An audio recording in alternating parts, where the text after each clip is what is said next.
Live. We are live. We are live. Woo, woo. Hello, fans. We are, you know what? It's the holiday weekend. It's Memorial Day weekend. One day closer to this guy right here becoming another year older. We'll talk about that at another time because I choose not to right now, but I'm bringing it up anyway. But hence that, yes, it's Saturday night. We have Saturday night's main event.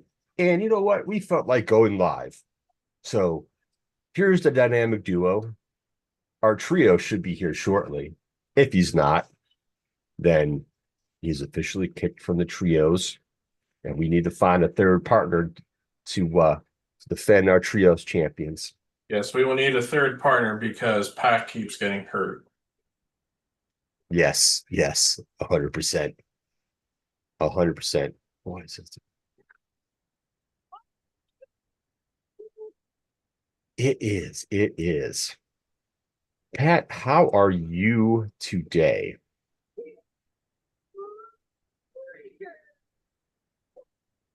You know, It's glorious weekend. Oh, we're starting off. Okay, so we are starting off with the tag team match. this actually makes perfect sense given the card. I mean, the other three, well, there's again, this is a five-match card, so it's going to feel like a mini PLE, but obviously the match is going to Yes. be shorter because I'm sure this only runs for 2 hours. At least I hope it only runs for I, two. I unfortunately I do not see the Chelsea Green and Zelina Vega match going longer than 5 minutes, maybe Yeah, six, because exactly. unfortunately that's what they do to the females these days. But with that I'm being so said, I mean I'm surprised that they even put that match on this card in a lot of ways. So correct. they haven't As exactly used Chelsea real well since they took the title off her. So, but anyway, yeah, you got three title matches and a cage match, so this was kind of like the logical opener. yeah, yeah, Actually, actually, actually, go ahead. well, Cena's not going to open. I was going to say, maybe they would have separated the two title matches, but they're not going to put Cena on first, and they probably don't want to put Logan Paul on first either. So, No, no, no. hey, the Macho Man is there. That guy must be fucking loaded. Yeah, he's definitely got to have some type of like kudos to him. I mean, yeah, Whatever he does for a living, yay he, for him. I hope he's not somebody who inherited his money. I hope he actually works for his money. I, Sorry, I'm on a very anti-rich thing these days, and I honestly don't give a fuck if that offends anybody. So, uh, you know what? I'd love to get this dude's name and like bring him on the podcast and interview this guy. Like, what do you do for a living, bro? Like, how long have you been a fan? How long have you been doing this, dressing up as the macho man and what going do to you do for shows? a living, and how can I? Can you give us some tips on how you got there, buddy? It's funny. I did actually refer to him in a Facebook post earlier this week. Okay, I think it was in the Cult of Cornet Facebook group. A couple of people like the comment. Let me see if I can find it real quick. It'll take a sec. sure. Because I think it had to do with like people dressing up as wrestlers or carrying replica belts. Um,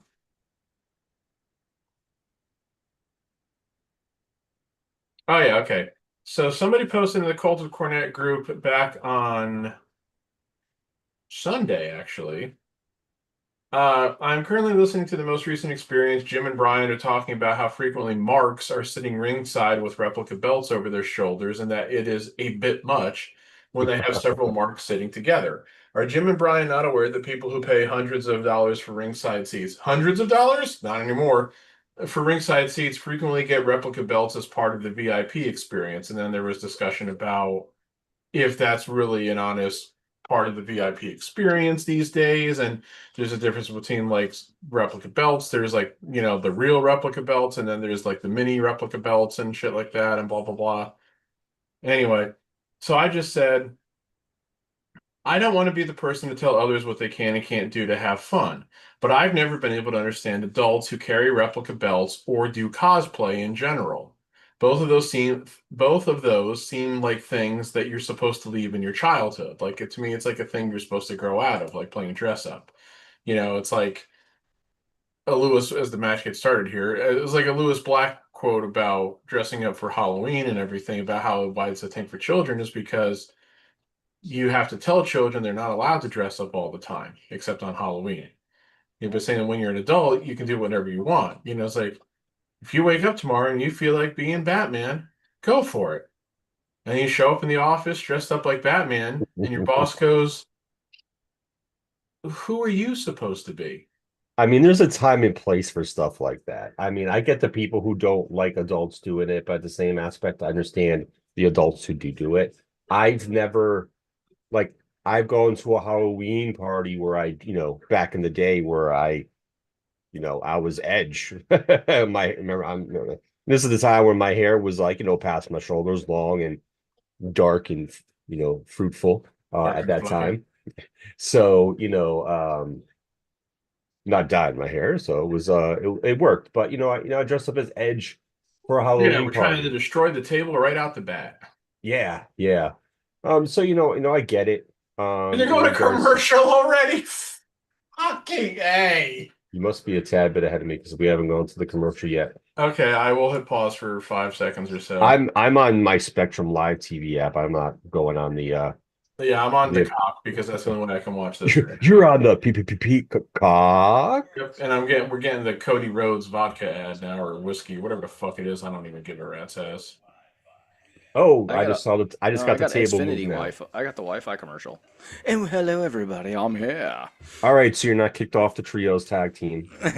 Yeah, look here, get in our Shane was about to replace you for that I for that trios almo- belts. I almost bailed. I'm not gonna lie. I almost bailed for Yeah. a movie night with the kids. So at least it was a good reason. Movie night with the Wasn't kids. this your idea? This was my idea, and I almost bailed on it.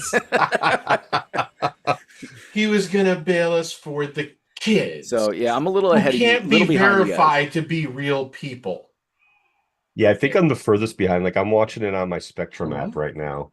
Yeah, I'm got that whiskey ad now or whatever the hell it is. Oh, Are you guys Well, okay, I don't know now because now I just got a Wi-Fi, Xfinity Wi-Fi ad. Now I'm gonna fucking Hims ad. We'll find out when we get back to the show where What we do- are. Pat, you're Yeah. watching it on the cock. Jeremy, what are you watching it on? I'm on the cock. You're on the cock as well. Yes, See, I'm on the not. cock. I'm not. Not that cock. That's Anyway, what she Hey, but said to each every their day. own. anyway, Yep. Say that to each their own. To finish that Lewis Black joke real quick, Yes, like yes. the boss says, "Who are you supposed to be?" And you can go, "I am Batman. That's who I am. Oh man. Who are you supposed to be?" Anyway, so also just to finish up the comment I made about how I was saying you're supposed to do that shit in your childhood, then I added, though I will admit I like the guy who was always at the PLEs dressed like Macho Man.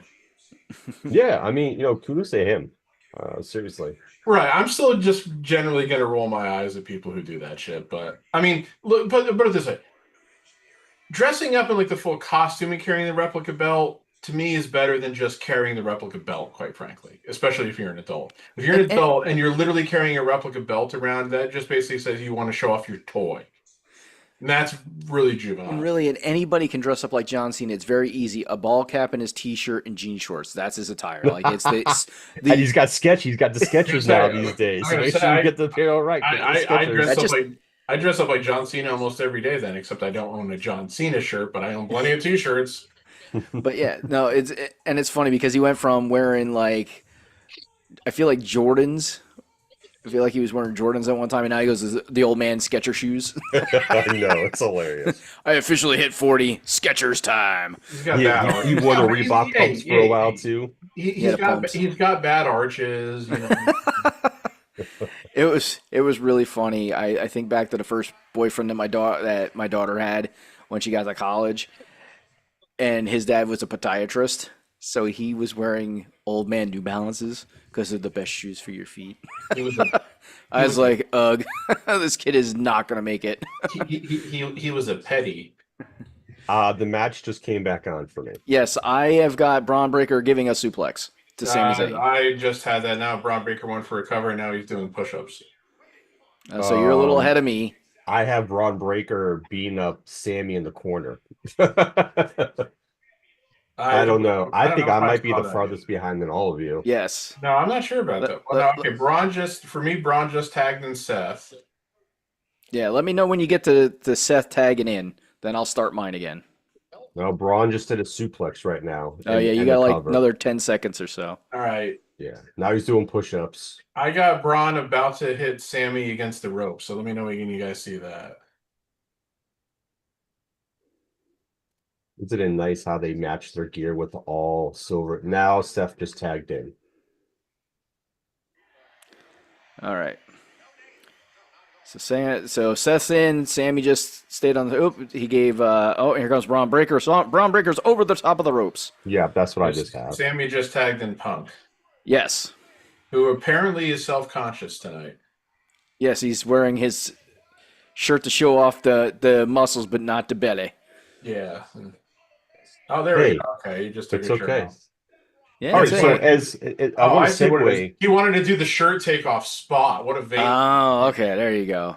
I wanted to segue into what Pat was talking about Segue. because we were talking about Scooter? tickets. You mentioned tickets and how much they are. We could talk about how I thought WrestleMania Heyman won't was be just yawning at ringside. WrestleMania will not be in New Orleans next year. Oh yeah. And They canceled that. but they're getting SummerSlam. Is that right? No, Money in the No, Bank. Money in the Bank. Getting So- Money in the Bank. So the other day, I think it was Thursday, I think the it was first New Orleans announced. Sports Commission, whatever the fuck the title of the organization is, that kind of like runs like what's big sporting events get held in the city of New Orleans. Yep. Yeah, they said that they didn't put it as we don't have WrestleMania 42 anymore. They're like, we're gonna run this and we're gonna have Money in the Bank 2026 and a future WrestleMania. So why did they lose next year's WrestleMania? Well, Money. yeah. So now I was the talking to my dad cities- about this, and I said it's got to be because they got a better offer from somebody. And I said, now I don't think it could be Saudi Arabia because remember, Saudi Arabia is getting the Royal Rumble next year, as also known as the Royal Rumble that doesn't actually happen. So there's no way WWE would be able to get away with running Royal Rumble and WrestleMania in Saudi Arabia in the same calendar year, especially No. only 3 months apart. Not even 3 months, really. Vegas looks to be the logical place for back-to-back WrestleManias. They're going back to Vegas. Yeah. So I was thinking that maybe London, because look, they're not stupid. They saw what AEW was able to do. Oh And yeah. they obviously have a much bigger fan base than AEW does. Oh yeah. They can go to London easily. And the mayor of London, I think, has said something about wanting to get WrestleMania to London. So I was Yes. thinking that maybe they were going to give us this huge, big juggernaut announcement about WrestleMania in London next year. Hmm. But then the story was coming out yesterday about they want to go back to Vegas because I guess Vegas treated them really well. They're going to another fucking commercial again? Jesus Christ. I know. Yep, This here is it what comes. drives me crazy with Saturday night. And the other thing too is Dude, this isn't an episode of Raw. You don't need to take a commercial every 5 minutes. the other thing too is like That's the formula. there is God, what was I going to say? There is a WWE has the city's bid, so the cities have to pay WWE to host the Yeah, it's a bidding WrestleMania. process like I guess like the Super Bowl is anymore. Yes, Like so the they- Olymp- or I guess in a much smaller scale, the Olympics. yes, but so that's what WWE's has gone to as far as hosting WrestleManias. So there could have been something where New Orleans wasn't able to pony up the money per se that they needed for next year's WrestleMania, and like, all right, we'll do a smaller show, Money in the Bank, and then we know what your fee is. We'll go look for the money. We'll get that money maybe in 2029, some shit like that. Just off the whim, right? Yeah, So we don't know for sure. We don't know, but I Because mean, it's WWE kind of- has said nothing about it. Yeah, I mean, it's kind of like reading between the lines. It kind of seems like that's the situation. But, yeah, they made a shit ton of money in Vegas. Why? Because once again, every year the tickets go up for WrestleMania and they go up extraordinarily high, depending on what city is. And, Vegas was extremely expensive and the people still showed up and paid. So, of course, Well, if Vegas is willing to Vegas do it is trying to again, pay off their damn stadium still. yeah, I mean, but at the same point, they paid a lot of money. They're going to pay it again, and they're going to get the ticket sales from it. So I mean, they're going to make WWE's going to make a shit ton of money again. So the favorite right now is Vegas, and London is the other second favorite to be hosting next year's WrestleMania. Yeah, so So that's the whole thing. There were stories about them wanting to run WrestleMania in Vegas. I guess the best word is regularly, which I think is a horrible idea. And I think yeah, I think that's really going to piss people off if they keep doing it. No, I don't Might think get that's a away good with idea. they might get away with doing WrestleMania in Vegas again next year. If they were to try to do WrestleMania in Vegas again in 2027, there would be some bitching. well, and here's the whole thing. The whole thing that gets me excited for WrestleMania is seeing it in a different location. Like, not because I'm going to go there, but it gives it a different theme. Like, you get a different theme for every WrestleMania based on the location that it's going to be at. Did you hear that, Joseph? what? Jeremy enjoys seeing WrestleMania in a different location. It gives him a right proper throbber. So it's just one of those things. Like, what are you going to do if they have it there 3 years in a row? What is the theme for the next 2 years? It's Vegas. Like, what other theme do you have for Vegas except for gambling? Exactly. The mob? There you go. The mob. Oy vey. Casino, bitches. I don't know. Again, I think it's shit. So, but again, they don't give a shit. They right now, the way things are going for them, they're just going to do whatever's going to make them the most money. And even if they actually do start experiencing a downturn in business, which I think there's a growing sentiment, and I certainly do share in it to a certain extent, that the creative's gotten a little stagnant and everything over the last few months. The build to WrestleMania this year wasn't as great, especially as compared to last year.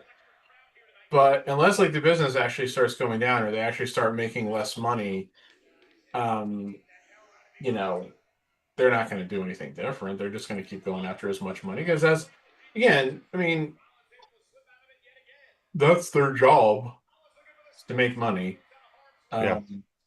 And Yeah, again, it's- remember, this isn't the WWF of the 80s and 90s. This isn't even the WWE of the 2000s and 2010s now. No. They're not an independent company anymore. They're part of a No. much They're bigger owned by TK corporation. Enterprises or whatever it is. Yeah, so you they're know. part of a much bigger corporation. So they're just, I mean, Yeah, so it's the worst thing that it's- ever happened in WCW was being owned by a corporate entity. At the same time, they didn't have a full lot of control over that because, again, the original transaction was Jim Crockett selling his company to Ted Turner. And Ted Turner ran his company himself. But then Ted Turner merged with Time Warner, and then Time Warner merged with AOL, so WWE hasn't gone through as many corporate shenanigans, if you were, as that. But again, shenanigans. but it is going to get to the point where You are a shenanigan.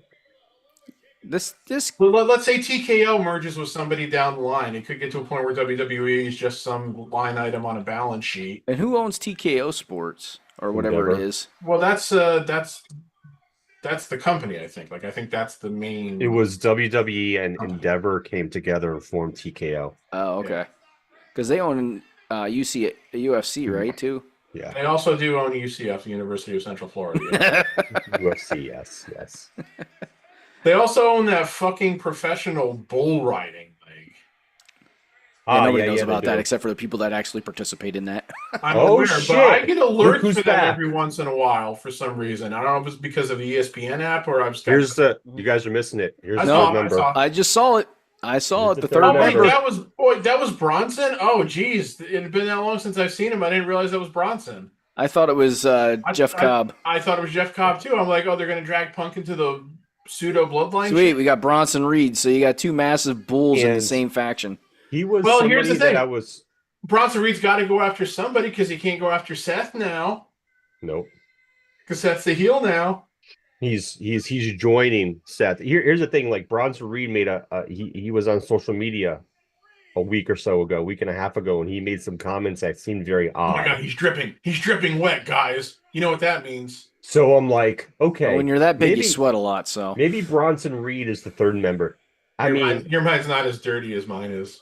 I would have liked to see Sami Zayn turn heel, but to be honest with you, and this is what we get. I'm not going to be opposed to it. The only problem is that you've got like you would have like two like absolute ass kickers in this group. This because is too Braun- stupid. Braun- They're about to hug.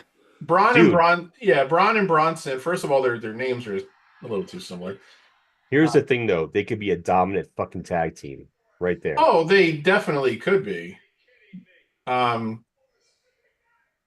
But it's like, yeah, you got like a guy who's like kind of like a monster ass kicker, and then you got the guy who's like the muscular ass kicker. So again, it also really doesn't matter how good the group is or how good the group looks unless they've got good people to work against. And There's nobody for them to work against. they have, well, no, it's not that they have nobody. Well, they could go against the Bloodline. Oh, just Obviously, sick. The they're gonna Bloodline keep- is bad guys too. Obviously, they're going to keep working against Punk, and they'll probably continue to work against Sammy, and they'll probably drag Jey Uso into this once he has the Gunther rematch too. Because they got to do the thing where Seth's going That after the didn't title. look too good. No, it didn't. Like his knees were in the wrong spot to be taken. Like they were Yeah. underneath his belly. Well, I gotta say this too. When was it Bronson got hurt? Does anybody remember Nope. When he got hurt or how? when? Oh, shit. Fucking last year. Well, yeah, I know it was. Like October, I think. I know it was last year. You ignoramus. Sorry, He said I was only October. asking because I got shit all over my computer keyboard, so I can't look it up easily. But What are you if doing you over want there? something done, you gotta do it yourself. I think it was October or September last year. Yeah, my business came back a lot quicker than anybody originally said he would. I'm surprised they didn't try and make him Samoan too. Make him part of the Bloodline. Well, that just wouldn't work because he's Australian. Well, he looks Oh, about you- as you Samoan guys- as one of the last guy that they're bringing in, freaking Jeff Cobb. You guys did see my text that Jeff Cobb is going to be 43 years old in July, right? Yeah. Just because we've been talking about this, Bronson Reed is 36. He will be 37 in August. I was like, wow. Oh, and here's the thing. Yeah, remember how I just said Bronson Reed is Australian? His Wikipedia page says he is of Samoan descent. Oh, the votes Yeah, are in he- Kathy. Yeah, he is. He definitely is of Samoan descent. I've read that before. Oh, Who? Jeff Cobb is not Samoan descent. He is from Guam and he was. Yeah, I think we determined he was Pacific Islander, but not Samoan. yeah. And what exactly is a Pacific Islander? Well, it refers to just anybody who comes from any of those small islands in the Pacific. I'm looking Ocean. it up. I don't believe you. I looked it up the other day for Jeff Cobb. To say somebody is a Pacific Islander is a very A generic, specific island. and it's kind of a way of making it so that you can say something accurate without bothering to know the specifics. His dad is from Guam. His mom is from, I think, Hawaii. Well, see, that His- counts then because so he's mixed Pacific Islander. Yeah. So he All right. originally was Here born we in go. Guam, moved to Hawaii. They moved back to Guam and then back to Hawaii, I think. Okay, here we go. So the Google AI now. You ever notice that? You guys notice that it comes with Google AI now? I like would gives you not. a- I would not recommend relying on that. I got no, seriously. I typed something in a couple days ago. I don't remember exactly what it was, but the AI thing that just shows up automatically now in your fucking Yeah. computer spit something back to me, and I was reading it over, and I said, "Well, no, that's not right. I know that part of it's not right. So fuck you." Yeah, it's just taking it from like places that are Right. It's just Anywhere on it's the just- internet. It's just aggregating responses and everything, but it doesn't seem to know if those responses are actually accurate. So I do find it funny. It's I do fun, find it though. funny It how could be much, like, fun. Elon's AI is basically saying Elon sucks lately. That is So a Pacific Islander, someone who has origins in the original peoples of Polynesia, Micronesia, and Melanesia, which are island regions in the Pacific Ocean.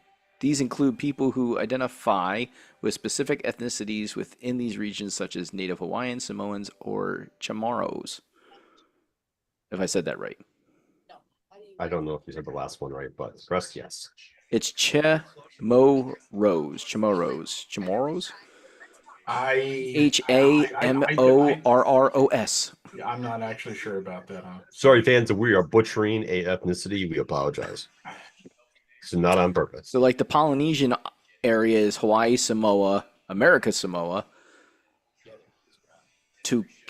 Tokelau, Tahiti, and Tonga.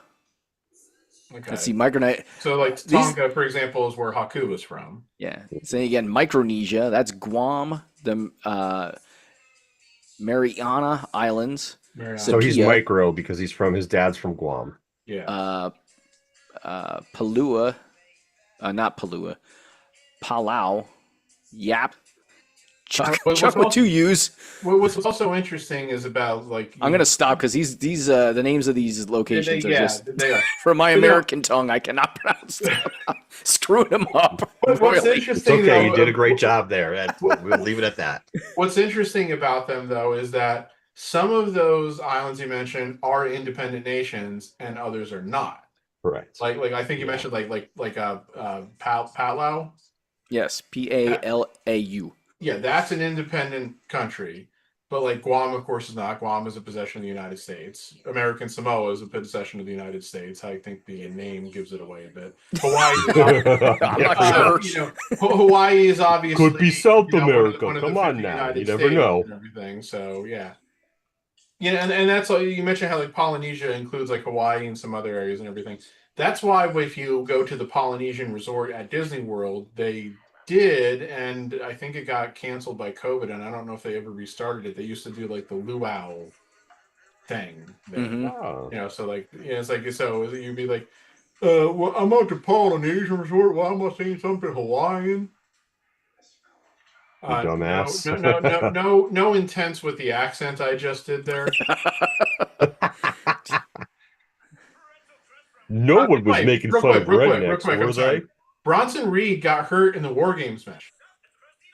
Okay, November. It was the end of November, so he's been out for like almost exactly 6 months. And what I'm saying is significant about that is I'm pretty sure everybody said he'd be out longer than 6 months. So great that he's back early. Wasn't it an ankle injury?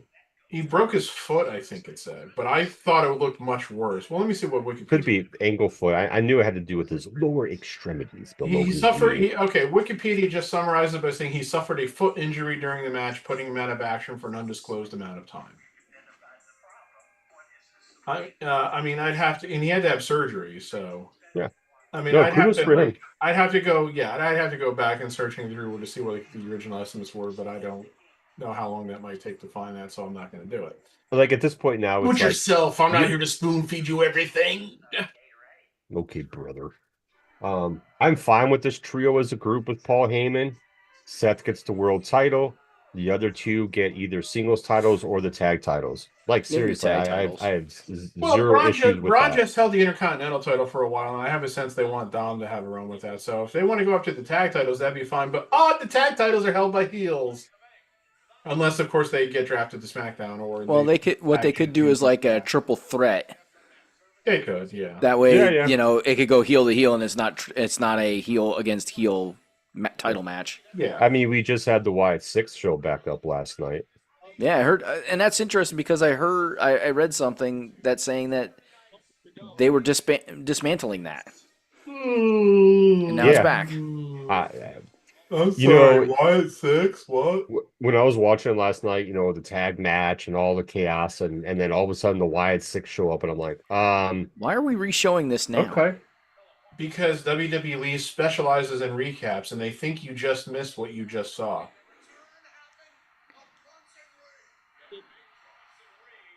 Does Braun Breaker have the best spear ever?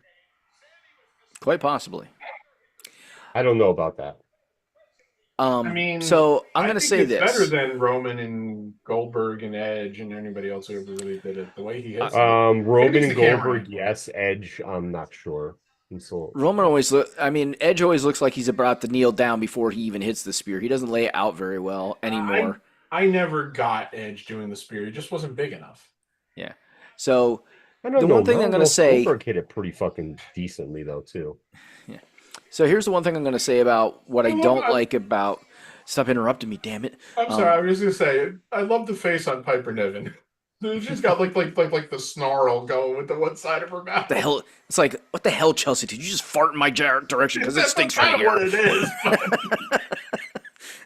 Like, Lord, Sorry, hold that. All right, Jeremy, go ahead. Sorry, go ahead. Well, I used to get to see Zelina Vega. I always like watching her. She's very good in the ring, and she's pretty too. So I like the fact that she can wrestle and she's pretty. It's a double win for wrestling. She's tiny. Yeah, She is very short. She's barely taller than the ropes. Actually, real quick question: who's taller, Zelina or Alexa? Ooh, They I'd might have be to- the same height. You have to Google that one. I'm not sure. Or I think- Roxanne? We can throw Roxanne in there now too, because she's I pretty short. think Alexa might be an inch or two taller than Zelina. But anyways, I'm gonna look at that. the one shit thing up. I'm not enjoying right now about Raw's production, and I can throw in Saturday night's main event here too, is as much as I like Pat McAfee, I would love to start getting again in the world of wrestling, and I know it's not going to happen. This is a wish that's never going to come true. Is a true heel color commentator. I like that dynamic. They're both And the maybe same not- height. I guess Wade Barrett basically still is, though he's not like the way Jesse Ventura and Bobby Heenan were back in the day, Right. Or Lawler when Lawler was being full on heel. I don't know what Corey Graves is still doing right now, so yeah. It's hard for me to listen to them like talk about what the heel's doing and be like cheering for that, and then randomly throw in the cheer like the what's the word? I can't think of the word I want to use, but like saying something good about the baby face. Oh, that did not look good. No. That was a mess up. Well, you know what's really funny? What the head plant? Yeah. You know, Yeah, really- it wasn't great. I totally get what you're saying. Like, sometimes like they come off like, a little too wishy-washy because they're trying to be fair, or but like so I'm still doing the Raw Nitro rewatch. We're just crossing into August of 2000. So Mark Madden's been on Nitro and now he's also on Thunder. And he's been on that for 4 or 5 months now. So again, one of the things I've noticed is that he's not as bad as I remembered him being. Okay. Like, he is funny at times. He's also insufferable at times. One of the biggest problems with him, though, is that there are even though he's supposed to be like the heel announcer all the time, there are certain faces that he's like nice to, but then is also insulting to within the span of like 5 minutes. Like, so Booker T is the champion now because he won it from Jared at Bash at the Beach. They're trying to really sell you about Booker T being a legit champion and all this and being a fighting champion. Was there a way to try to basically make sure you were forgetting that Hulk Hogan was, Mhm. everything happened and what have you by getting onto this guy that everybody did legitimately like? So Madden will like compliment Booker T about he's a real champion and blah, blah, blah. And then 5 minutes later saying, oh, he deserved that. Jeff had it, because Jared like guitar shot at him or whatever. It's like, yo, he should have seen that coming. It's like, oh, Jared had every reason to do that. So it's like, oh my God, shut up. Be one way or the other. Yeah, back and forth. Real And quick, it's just Alexa, Roxanne, and Zelina, per Wikipedia, are all 5'1".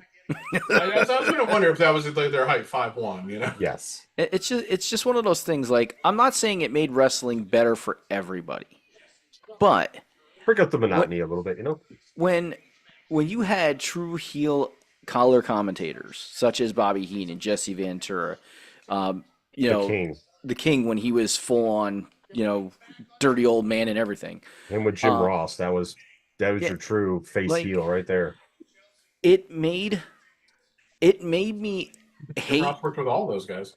It made me hate the heels worse, and I also hated the announcer, the heel color commentator. Like, I'm like, would this guy just shut up? He's always rooting for the bad guy. Like, shut up already. It's like Like- Corey Graves. He drove me crazy. Well, I don't like Yeah. him, period. But, Right. drove me crazy with other stuff, too. But it just made it the show more enjoyable for me as a fan. I'm not saying it's for everybody, but for Right. me, it made it more enjoyable. Well, see, that's the other thing too. Like, so they've been using Jesse Ventura on these Saturday night main event shows, and he's there again tonight. And I'm assuming he'll call one of the matches. And he's stuck to being the Jesse Ventura of old when he's been on like commentary, and he's like always been favoring the heels and everything. And it does like also then stand in contrast to what some of these other current announcers do or don't do, rather, you know, because like AEW doesn't really have like a heel announcer, at least not on Dynamite, because Taz hasn't really been a heel. No, he's not so much. They have too many announcers at the announcers table. Yeah, they do. But so yeah, it's like, but it was like, yeah, I always hated Jesse because he hated all the faces, and he was always on, you know, Hulk Hogan's case, of course, and everything. And as I was saying to Joe right before we went live, when we saw Jesse and everything, I was saying, like, who would have ever, and I think I've said this before, who would have ever thought it would got to a point where I would like Jesse Ventura more than Hulk Hogan? But that's man, she didn't even get. Oh, that was a terrible 3-6-9, 619. Yeah, it didn't work. It didn't work. It didn't go the way she wanted it to. And it was funny. I like how she calls it the unpretty her instead of the unpretty Yeah. Well, I mean, all you're doing is you're varying a name that I'm sure they trademarked at some point. I'm sure they trademarked. Yes. It. Because Christian has never been able so to. Now he calls it. Doesn't he call it the kill switch? Yeah, like I don't think he's ever been able to call it the unprettier in his time in TNA or AEW. So. Well, Code Red from the top rope. That was a bit of an interesting ending, but okay. She's bleeding from her nose as well. Who is? Chelsea. Yeah. Oh, okay. Oh, damn. Yeah, she is. Whatever happened. I wonder when that happened. I didn't. Whatever happened with that botched the 619. Oh, so you know what that means? She owes Zelina a receipt. Yep. She's coming and she's got receipts. She's coming. Now it's leaking into her teeth. Oh my god. It's so disgusting. It's ugly. Isn't that nice? The little girl is there, been dragged there by her parents. They have those earmuffs for her so she's not getting exposed to all the noise pollution. I'm being serious about that too. What that is a good idea. So I got to tell you guys about the new Indian cuisine restaurant near us. Saturday night's main event brought to you by Dude Wipes.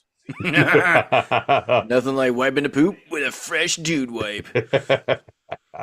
Essentially, baby wipes for dudes, because that's exactly what they are. I know. It's nice to have a crisp, clean, cool white. So talking about. That's how I can't understand how they became a thing, but you know, yeah. So talking about poop, we're going from Indian cuisine to poop. What a segue! We're gonna come back to Indian cuisine in just a second. On this fucking show. It was funny. We went to visit my wife's one friend that lives down in Florida while we were down there, and I walked in and I saw one of these things on the side of the toilet seat. I'm like, tell me these guys bought one of these bidet things, these bidet adapters from Amazon or wherever. Did they really? And they did. I was like, is that a bidet that you have on your toilet now? He's like, yeah. He's like, it was $20 from Amazon. He's like, I had to buy it. That's awesome. I love it. Found out, funny story about that is his daughter or his wife, when she cleans, it's a turn knob for how much pressure comes out. And, you know, she doesn't think to set it back, so she's cleaning and he's like, yeah, there's a couple times I sat down and did it and it was on full blast. It's like full blast. Awesome. All of a sudden, he got all those crevices clean for her, didn't it? Yes, it did. all of a sudden, all I could feel was, whoa! Yeah, that's pretty much what he said. All my crevices were cleaned. So there is an Indian cuisine restaurant that back recently. Down to food. Yes, now to food that if you haven't eaten it before may make you poop. Depends on how much hot stuff you can handle. I've heard. I've never experienced. I want to try this place, but it is called Come and Eat. Say what? Cumin. So really, it would be cumin. Oh yeah, it's cumin. Cumin and eat. But because you know, our dumbass Americans will find the shit way of saying it. Come and eat. Cumin and eat, or just cumin eat? No, cumin and the letter N and eat. Then so cumin and eat. Cumin and eat. So the dirty people in this area, of course, see CUMIN, and they're like, "Oh, coming, who's coming to eat?" What else do Right. they offer at this Indian So yes, cuisine? that is the big joke in our town right now with the new Indian cuisine restaurant because of the fact that it's spelled like "cum," Do not. you leave with a happy ending like the spas? Oh, I'm never going mind. to I don't know nothing about any of that, so forget I said that. I'm going to be as kind as I can. Yes. Oh, That's a okay. horrible fucking name. Not just because, yeah, like you said, people are definitely going to mispronounce it, and obviously that's what they're going for in a certain level. Yes, they were probably going for that at some point. But cumin and eat. Even if you say it's like come in and eat or whatever, is it it doth not roll off the tongue. Well, it's us dumb Americans who like to take words and spin it and make it Right. something I that it's get that, not. but again, Because it's other ethnicities try to do shit in their own language, but right, but then we like to skew things at times. but again, I don't get the Guns N' Roses play with the N, instead of Ann. I don't. I think that's. Yeah, I'm not. You can't be trying to make like a dirty joke in your title, and also like have like an abbreviation of. I'm sorry, it's just. I'm thinking about This this guy. too much now. His Curse brain you is for straining bringing over a it up, restaurant you name. son of a bitch. You're welcome. We got flustered over restaurant names. Ching. So yeah, it's not a great name for many reasons, but yeah. But I think they were trying not to scare off people because I really enjoy the town I live in, but there are definitely people in this area that are I can't even put it into words how I would describe certain people. And it's not everybody, it's very select few, but there's definitely people in this area that have backwards thinking. We'll put it that's probably the best way to put it, backwards thinking. Their ignorance are of a higher level than others. So, you got to give it something catchy that people will be like interested in maybe checking it out. Guess I have to throw this. I want to try it just because I have never had that kind of cuisine. So I even asked somebody that like in one of my classes that I had, they were from, that area, and I was like, what is something that I can try that would be good? What the heck? The Bushwhackers. Well, oh God, look. Oh my God. Boy, he's old looking. Just Luke, because Yeah. Butch passed away a few years Yeah. ago. Look at that hairstyle that boy's got these Not to be days. mean, but I didn't think his nose could get bigger. It looks even bigger now. Holy Hey, cow. that's what happens when you get old, bro. That's what happens when you get old. Oh my God. No. A big nose and a big ear. Oh, we're announcing some matches for Worlds Collide, are we? I had a teacher with the biggest ears ever. Like his ears were huge. How huge were they? They were like dishes on the side of his head. And the grossest thing was the fact that, and I probably told you guys this before, but I like to repeat stuff sometimes, especially when it's funny and gross at the same time. He was one of those guys that chewed on the earpiece of his glasses.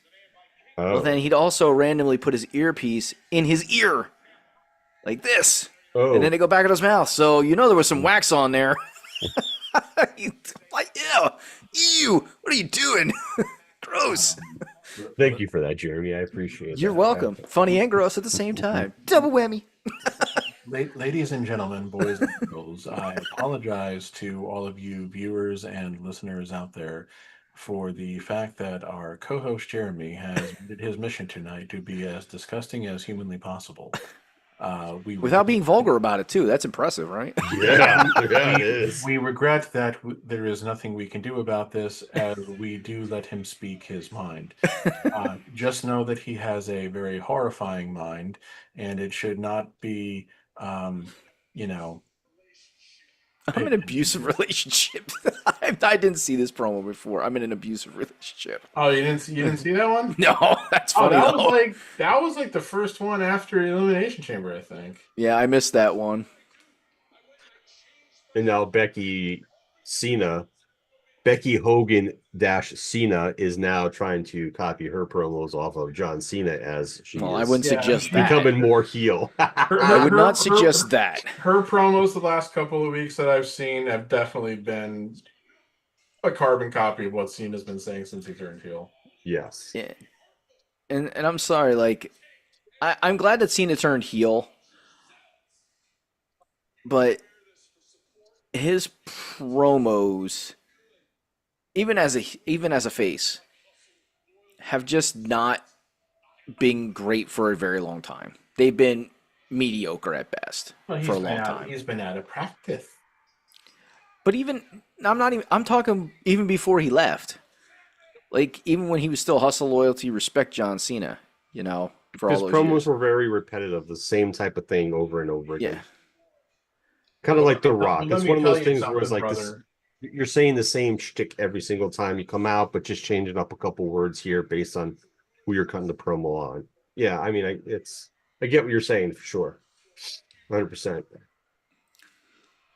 Like, This I was match excited isn't when going to I hear. last fucking 5 minutes either.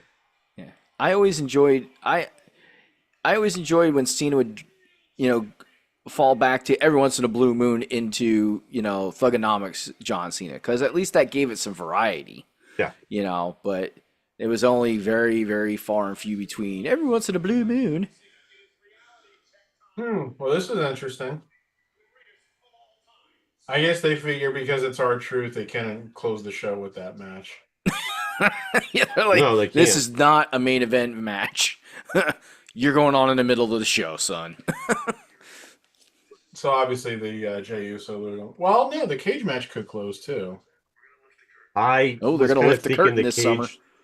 I was kind of thinking the cage match might be the one that closes the show. I don't know if I'm going to bother to watch that. I mean, again, kayfabe is dead. We know Yeah, it's been dead. it's. I don't need to see every single aspect. Yeah, I don't need to hear what the Well, production well, team's saying. Well, think about it like this: if they're going to show us everything, and it's obviously not everything, then when dirt sheet reporters say stuff, and even if it turns out to not be accurate, then it's like, why should we ever disbelieve it when you're showing us all this other shit? Yeah, I don't know. I'm not gonna hate it, and I'll probably watch it just to see what it's like. But I also did watch the AEW show that they did, which was the behind the scenes show that they had, and I didn't like that. I can't imagine I'm gonna like this any better than that. Because I'm just not a big. Probably because of the fact that everybody in AEW is an asshole. So yeah. Well, that was before. I watched it before I learned all about that. It was like the second episode of that. But yeah, I'm not like, when it comes to wrestling, like, I like behind the scenes type shows, but for some reason when it comes to wrestling, they just don't excite me. Like, I'm not like, ooh, I gotta see what's going on behind the scenes. Like, actually, I don't care because I want it to surprise me when the show comes on. Like, I want to be surprised. Like, I know they're not going to show us the stuff before it happens. They're going to show us, like, the stuff that led up to that kind of deal, but still. At the end of the day, too, when you talk about the dirt sheets, to be honest with you, in the past 10, 12, 15 years, the dirt sheets are really only right maybe 5% of the time, honestly. If you really think about all the shit, maybe 10% and that's being generous because No, the dirt sheets are always right. It's just that plans change. yeah, I doubt. Very rarely for that one. I'm not 100% sure of the guy that coined that phrase, but I think his name rhymes with Rave Seltzer. Yeah, and that's my other thing. I'm just sorry. I just think the dirt sheets might have some connections with these promotions, but then again, I think the people in the promotion might leak fake shit on purpose just to get. I would hope so. Oh, we know. You know what I mean? We know Meltzer's got people that feed him stuff and eat. Oh yeah, and it's just become more evident and just sad that these guys who post shit are Right. like hell bent on it being, yes, this is correct. This is my inside source, and then it's wrong. Right. And it just makes me laugh and chuckle at those I guys. also think it's very apparent that Dave does not have any such sources within WWE. No, if he did at one point in time, he definitely doesn't have them anymore. I think basically anybody who's like feeding him stuff in WWE is like intentionally feeding him shit. Well, and maybe Yeah. that's why he's lost his love for the WWE, because he doesn't have that inside person to make him feel all warm and fuzzy on the inside. He doesn't have his Dwayne there anymore. So, No matter what, it's just like honestly, why would Vince have Dave Meltzer as somebody that was like his right hand, almost like a right hand type person? Like when he would go to certain things, like you could see Dave Meltzer and his sweet freaking mullet, tagging along behind him. yeah, 100%. Yeah, for those who don't know what we're talking about, In the 80s. yeah, if you see footage, or it was like when they had that thing, I think it was on like the Phil Donahue show back in the day. Meltzer was on it, and he had like what could best really be described as the Eddie Guerrero mullet. Yeah, close to that. Maybe a little bit longer in the front. Or actually, you know what it This was? is more of a redneck mullet. It was the 1993 1-2-3 Kid mullet. Yes. It looked very much like that. So Very flowy in the front. Sunday, July 13th, WWE Evolution. July 12th in Atlanta, Georgia as well. Saturday night's main event. Evolution is a mystery. I don't remember the second line of the song. I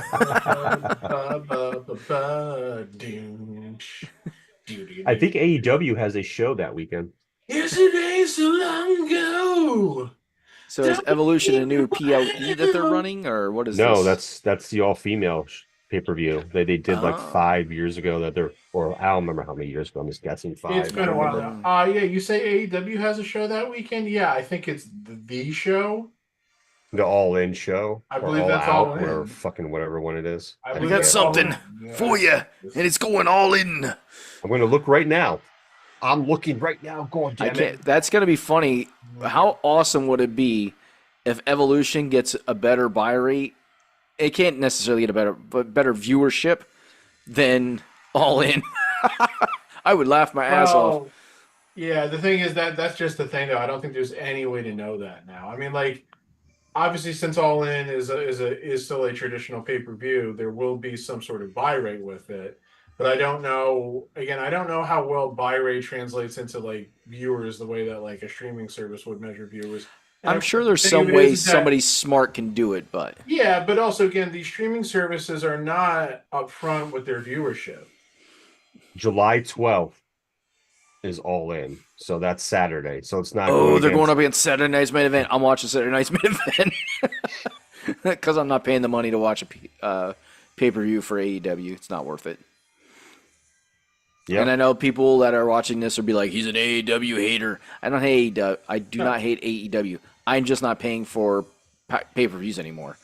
That's why I say it's not worth it. It's Right. not. I'm not spending my money on it. Dude, valid. I get it. I mean, look, like here's the deal. I mean, say what you want, but Peacock and having all the PLEs, what used to be pay-per-views on Peacock, has basically ruined the pay-per-view model. Yeah. It's like I get to see all the PLEs, pay-per-views, whatever you want to call them, for $10 a month. Cut the music. As opposed to Cut the having music. to pay 40, 50, whatever the fuck AEW charges for their pay-per-views, which are It's 50. every 6 to 8 weeks or so now. I mean, they're not quite one a month, but It's $50. okay, yeah. So it's like, come on.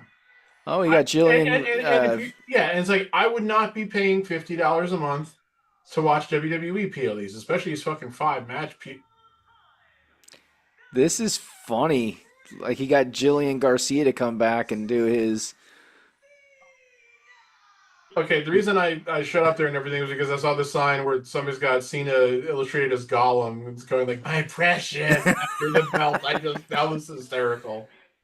There's Jillian's one been back there on too and that off. John Cena looks like. Oh no, I see that one. It's like, yeah. He's like Mario and Gollum put together in that one because there was a mustache like Mario. Okay, this is funny. Oh, look at the t-shirt. Did you see the t-shirt? Oh God, yeah. Ron The Cena. t-shirt is great. This is fucking hilarious. Now here's the question: I love it. did they make enough of those shirts to like sell them, or was this just a one-off thing just for our truth? You know? I don't care. I love that shirt. That is fucking true. Rod Cena. You know, it's going to be really funny when our truth gets inducted into the WWE Hall of Fame, and so many people go like, "How can they induct our truth into the Hall of Fame?" Because he no matter what anybody says, he's a company man. Yeah, He and does. You do not get to stick around in the form that Armed Truth has without being a company man. yeah, and think about it too. Remember, he debuted in 2000 as K Quick. Was only there for a few months before I think he got hurt or whatever, where they just released him and everything. He Then went to he was TNA then. he was in like very early TNA, of course. He had the stable there with Conan and Road Dogg. Went to heavyweight champion. He won their main championship. Well, he won what was still considered the NWA championship. Yep. So he can say he was an NWA champion the same way guys like Ric Flair and Harley Race and Dusty Rhodes and Luthez were. But yeah, then he came back and the character obviously changed, and obviously it's for the most part been this kind of like, Comedy act. yeah, I mean, for lack of a better term, But yeah, it's absolutely it been a works. comedy act. Like But his it's comedy been act one of the works. most endearing and enduring characters the company's ever had. Yeah. Yeah, because even though he's gonna do something Goofy. dumb, Silly and you never goofy. know what it's going to be. And I Yeah. say dumb in the sense of silliness, like it's Yeah. gonna be silly dumb. Running down for the Royal Rumble and getting the ladder out from underneath the ring and setting it up and climbing up to the top thinking he was in the Money in the Bank match. Yes. Or coming out in the Women's Royal Rumble when he was in the Men's Royal Rumble, obviously, so. So yeah, just goofy stuff like that. Like he's willing to do anything that the company wants. And if he he makes th- it work. He makes it work. It's one of those things. You need a guy like that. My problem with it is they had R-Truth, and then they were trying to have the Miz be that guy too, like that. Well, they did like the team up and everything around Right. the time where they were doing the build up to Cena Rock at WrestleMania, and they did the thing, the Survivor Series, where it was Miz and R-Truth against Cena and Rock. They made them, tag together. It was like 4 or 5 months before their WrestleMania match. Right, and I like the once in a lifetime match. what were they called? The Awesome Truth The Awesome or something like. Truth. Yeah. Yeah. I liked that tag team when they first did it.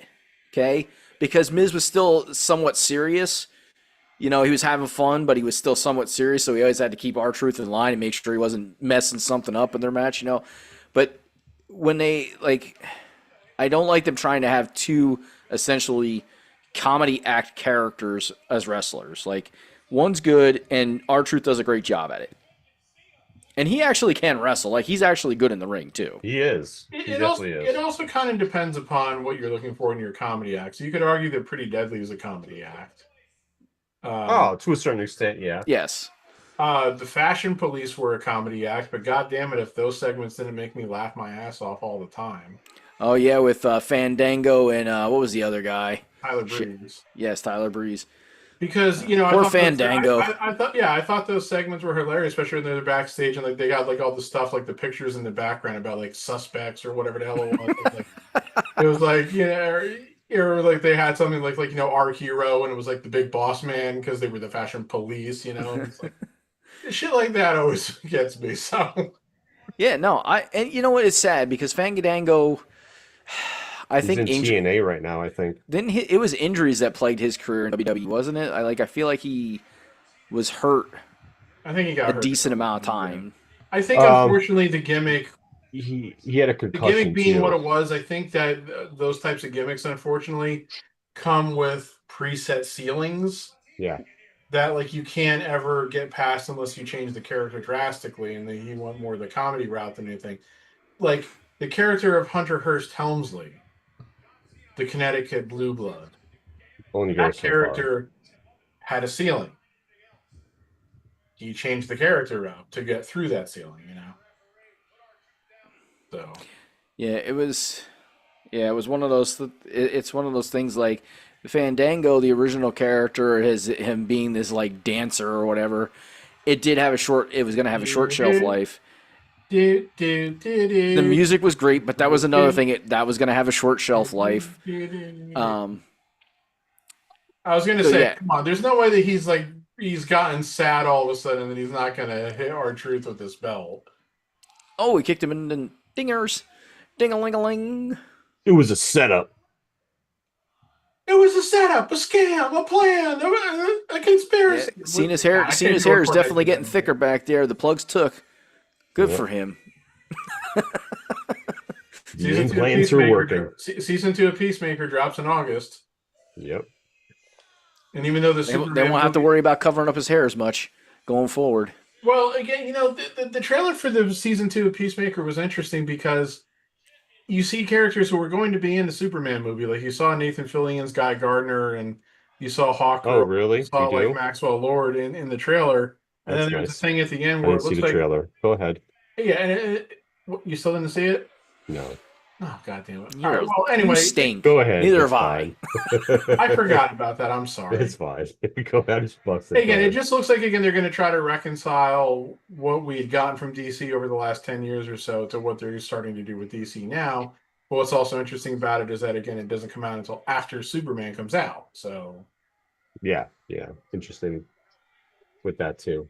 That's fine. so though. I would imagine everybody who's going to watch Peacemaker will go see Superman. I can't say the converse. Like I can't say that like everybody who goes see Superman will watch Peacemaker. But They probably will though. But as well, okay. Well, what I'm For saying, the you know, maybe like half if you will. watch Peacemaker and you're seeing these characters who were in the Superman movie, I don't think you're going to be like lost or anything. Yeah. No, definitely not. Oh, Christ. The melatonin is kicking in. I'm not gonna lie. The new Melatonin. Superman is like my least, like from a physical presence, he looks the least like Superman. I mean, Christopher Reeve. Yeah, but he was the original. So you got. I mean, what are you talking physique here, or what are you talking? Muscular Physique-wise. wise, Physique wise. Well, because Christopher Reeve didn't really have a physique, you know. he was just tall. Well, I'm gonna go back. I want to say this about He was the a Christopher strong Reeve Jew, one. but he wasn't very ripped and cut. It was a for very the- different time too. Yeah, it was. So superheroes were not played by necessarily, and there wasn't a lot of superhero movies. Well, a few superhero movies there were not played by very ripped guys, Well, which is good yeah. because I would not Well, want to yeah, have seen I mean- Arnold Schwarzenegger as Superman. Well, I mean, Lex Luger, I'm gonna get you. yeah, well, think about it like this too. We were talking about like actors not having like physiques to play superheroes. Yeah, Adam West was really ripped when he played Batman. I know, right? And it's Definitely funny because not. that Batman. That I've gone Batman back was and watched- that Batman was intentionally campy though. So Yeah, that when I've gone back and watched that occasionally if I catch it, it really is hard to watch because Some episodes are hard to watch. I mean, like Adam yeah, West it is depends just it depends on the individual episodes. I loved them so much as a little kid when whatever it was on whatever cable channel they showed the reruns. That even though like if they did that kind of Batman now, I probably wouldn't want to watch it. But I still have great nostalgia for that Batman. So It is definitely based on the episodes. There's episodes I love watching, and there's episodes I'm like, oof, I'm struggling to get through this one. it's like any other TV show. There are good episodes, there are bad episodes. There's literally never been a show So we're ending the that has Tonight not had bad Show episodes. with Logan Paul and Jey Uso. Okay. Ugh. Well, that's and we've probably had what because 3 matches? want, 3 they matches want so to do, far. they want Yep, to do this is match something 4. about. They probably. I mean, again, it probably has to do with like Logan Paul and everything, and then also With different Gunther and all that. shenanigans. Maybe we'll see Gunther make an appearance. No, I just forgot what I was. Oh, so I was watching TNA the other night. Okay. I still watch TNA, as you guys know. There was a spot where they had a women's like signing for a match, and Dina Praza came out and a couple others. the faces try to put Deanna Prazo? no, hold on. I thought she was with AEW. Tess Blanchard is what I meant to say. That's what I meant to say. Tess Okay, Blanchard. no, I was like, wait. When No, did I Deanna had Prazo leave Dina. AEW? I know she hasn't been used, but I had Dina on my mind because there was an article of her asking Tony to go wrestle at some indie promotions since she isn't being used in AEW. That's why she was on my mind. So Tess Blanchard come out. So they did a table spot where they went to put Tessa through the table. The table didn't break. Like the girl picked her up, put her on the other girl's shoulders, and they tried to put Tessa through the table. It didn't break. it When didn't she break. fell, it didn't break at all. It didn't break under Tessa's weight. Yes, but Wow. she has been thrown through tables before. Now, what they did then is they took the table and they put it in the corner, and Shirakawa put. I'm getting names messed up. I was gonna say, is it Shirakawa also with AEW? Yes. I don't know why I'm doing this tonight. We're It's the experiencing other- technical it's- difficulties with this explanation of what the hell just happened in a TNA match. This is what apologize. happens when you watch multiple promotions. We apologize. So it was a Joe's female brain is from rebooting. NXT that was on TNA, picked up Tessa Blanchard on her shoulders and did the running and did, Hi-ya. tilted and jumped into the table with her. The table didn't break. Neither time. Like, I felt bad for Tessa because she took the brunt of both of those table shots and neither table broke. Like, oh my god, my back. Like, she gonna be fucking bruised for a while. I was like, oh guys, if we're gonna have a table, could you make sure? And the other girl who picked her up was not. She's a strong, muscular chick, so it's not like that table couldn't have broke. It just didn't break. Couldn't it's have Tessa- had- couldn't The have last had I saw of a Tessa nicer Blanchard, she person. was on Wow. Yeah, she's back. I mean, she's back in TNA, and she's still getting the heat from all the shit in the past, which is valid, But yeah, she's one of the top females in TNA right now. Oh man. So, did you either of you guys want to start ordering prescriptions from Walmart because Anna Faris had pink eye and she got them really quick? That was No. a terrible commercial. I'm like, why are we showing a commercial about somebody having pink eye and getting prescriptions? Like, where are we going with this? Like, I was waiting for the could I fart. get quickly? I was waiting for the my boyfriend farted on my pillow and I got pink eye kind of gimmick. I was like, Farted on my pillow. Oh, guys, you have to remember that. What the hell movie was that? They're like, yeah, I thought he farted on my pillow because I got pink eye, so I farted on his pillow, and he thought I farted on it. Like, everybody farted on each other's pillow, and there was an outbreak of pink eye. What the hell movie was that? Because it was with Seth Rogen. yeah, I can't remember. This is funny. Somebody shared a screenshot in the Cult of Cornette Facebook group where Dave Meltzer was arguing, debating, discussing with Grok. Knocked Up. That was the name of that movie. Here you go. Why do we have John Cena and Jay meet in the back? But seriously, Dave Meltzer was having a discussion with Twitter's AI tool. That's hilarious. Did he not realize what it was? He is a tool to have a conversation with AI.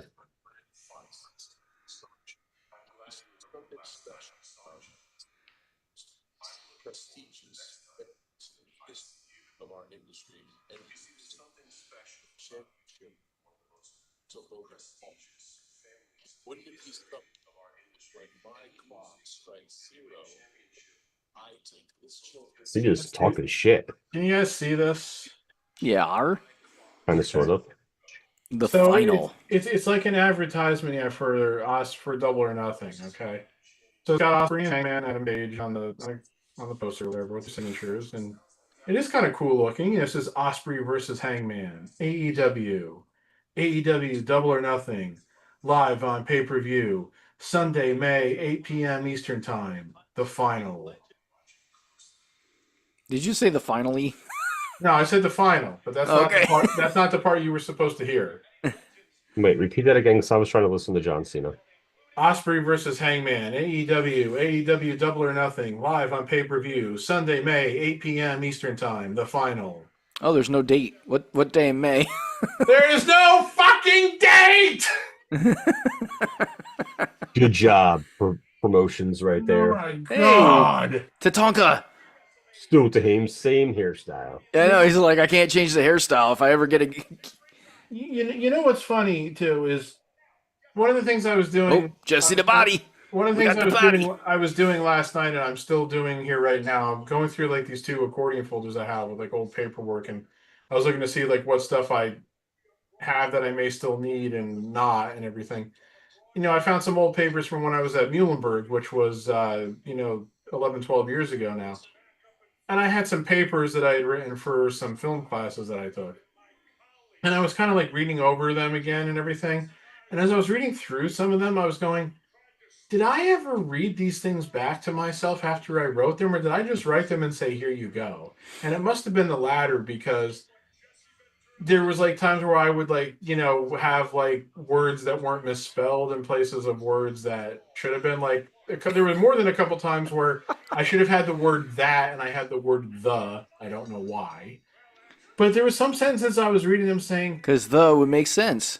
I mean, that would make sense. but there were some sentences as I was reading them, I was like, why the fuck did I word it like that? So Because you anyway, were what I'm young just and trying to dumb. say is proofreading is very important, especially self-proofreading.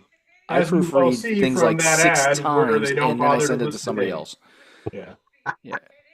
So they're having Ventura call this match interesting. Yes, and he said the only reason I'm not beating you right now, McAfee, is because I won and you lost. Okay. Talking about when he went into a match. Oh, because they were showing that Saturday. Yeah, it was Yeah. him, Piper, and Orton against Hillbilly Jim, Uncle Elmer, and I think it was Festus. cousin Luke. Oh, Yeah. cousin Luke. The But yeah, Hillbilly. because he won that match and went back to broadcasting and that same thing. Well, because I do think that was the only time he ever wrestled on Saturday Night's Main Event. Because that was the thing, he'd already gotten to the point in his career, and that was one of the reasons he was doing announcing. He really couldn't wrestle anymore because he had physical issues, most of which I think he has said, though some have debated it as far as I know. He had to stop wrestling because of like accumulation of like physical problems because he was exposed to chemicals in Vietnam and shit. That older lady was checking out Drew's ass. She was like, "Oh yeah, baby." As I was, Hello. what I was going to say was, I would check out Drew's ass. Drew is a sexy motherfucker. He's got a booty. So my question is, Hell in a Cell matches do not count as steel cage matches? No. Evidently not, because No, it's a because- cell. It's not a cage. Yeah, There there's is a difference. there are two very It's distinct. got a dome. It's a dome apparatus. There are two very distinct differences. The cage surrounds the ring. So He goes offline. He's like, forget you guys. You're making fun of me. no, what the hell? Yeah. Well, Are they in a cage or not? They're Are they not. surrounded Okay. by steel? Yes, Okay. they fucking okay, are. Okay. In addition to the fact that the cage is just surrounding, is like on Outside. the ring and on the apron, and the cell completely surrounds the ring to where there's space available between the cage and the ring. The cell also has the lid, It's a dome. Nah. Hell in a and cell. the cage has no lid. If they really wanted to make it hell in a cell, they should make the cell like 5x5, just like the guys beat the crap out of each other. Well, what was it? Anything goes. Where was there was like that one cell match? I think it might have been Orton and Undertaker years ago, where the cell was built so small that like Orton climbed to the top turnbuckle and wanted to do like some kind of like Yeah, he hit his head. and his head is like touching the top of the cell as he's standing in the top turnbuckle. It's like he couldn't jump off that damn thing. All he'd be able to do was fall off. Yeah, it's Oh, look at Damien with his I was gonna say, is he coming that's a out nice as one- cool mask. Is he coming out elaborate as one of outfit the, for the he was starting to look like one of the Eaters of the Dead from the 13th Warrior or something. But yeah, they should definitely. I think they should do a new type of cell match, and make it like a prison cell. One door three solid walls with a bed, a tiny toilet, and a tiny sink, and just let them beat the hell out of each other with it. We already have the God. kennel from Hell Match, all right? That would be awesome. I don't know why you want to revisit that. And they could put luchadors in there because that would be even funnier. Like see them trying to do high flying moves in a 5x5 cell. As the Benny Hill music plays.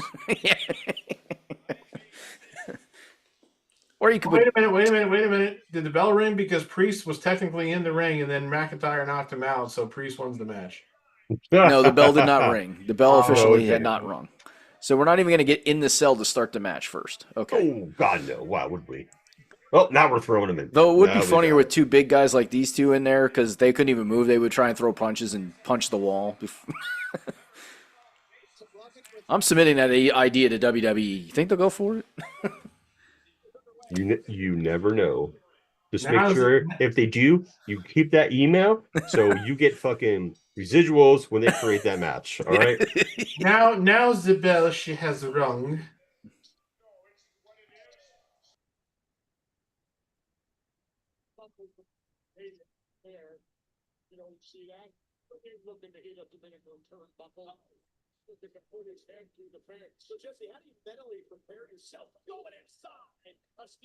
Who do you think is going to win this match? Who needs to win this match? I honestly think Priest needs to win this match more, but I think McIntyre is going to win. Double count. Double 10 count. Nobody gets up. No, they need an ending to this. Yeah, because aren't they? Isn't I this see where 2 you're and coming 2? from and saying that, but this needs an ending. So Yeah, it does. I want them not to end it so it makes somebody pissed off that's watching this. Well, I know one person who would be. I think anyway. They do need an ending. And to for it, me, though. I don't care who wins. Like this is one of those matches where I enjoy both the wrestlers, so I don't really Yeah, care. I like both of these guys really. So Yeah, same.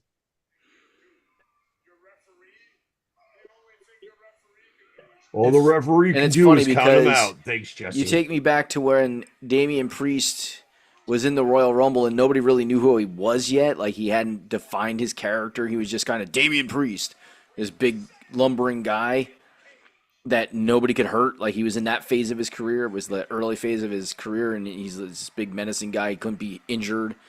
And now, and I was like, this guy sucks. Like I do not want to watch another invincible big guy. And now he's who he is now. Like he's been able to really morph his character into something that is enjoyable to watch. He's gotten so much better on the mic. Like his evolution has been great. What you see him doing now is basically what he did on the indie scene. I think he was one of those situations where Vince kind of wanted him to be the typical big man. You know what I mean? Like didn't want him doing all the big moves, this, that, and the next thing, and it didn't work out for him properly. And see, and I think that's where Baron Corbin would have grown too. Like I think he's one of those guys. Yeah. He needed an indie scene. Like he needed to go out there and explore and discover what works, doesn't work, instead of trying to play to the WWE crowd and go by what Vince says this'll work. Go find out what works for yourself. That was the best thing that happened to Drew McIntyre was getting back on the indie scene and going to smaller promotions. Best thing that ever happened to Drew. I mean, it's what Drew did. Drew, got fired and he went toward indie, went overseas, came back and had a big TNA run where he really solidified himself. And his run with TNA pretty much got him back to WWE. Did Jeremy just say that one of these guys was a Power Ranger? Go Power Ranger. What? No. Because I heard you say something about the character morphed. Oh, Pat has selective hearing at times, Jeremy. I do believe this. Oh, okay. He wants to turn things into jokes. You know what's a joke? I got a joke for you. I get it. I'm sorry. I was mistaken. Yeah, of course, he wasn't talking about Power Rangers. He was talking about Animorphs, of course. Oh, my God. So Yeah. One of these days, well, that's something we'll need to do. We'll need to go looking for like the old Animorphs book covers and have a contest about which one was most disturbing. Because so some of did the you see? Animorph covers were very disturbing.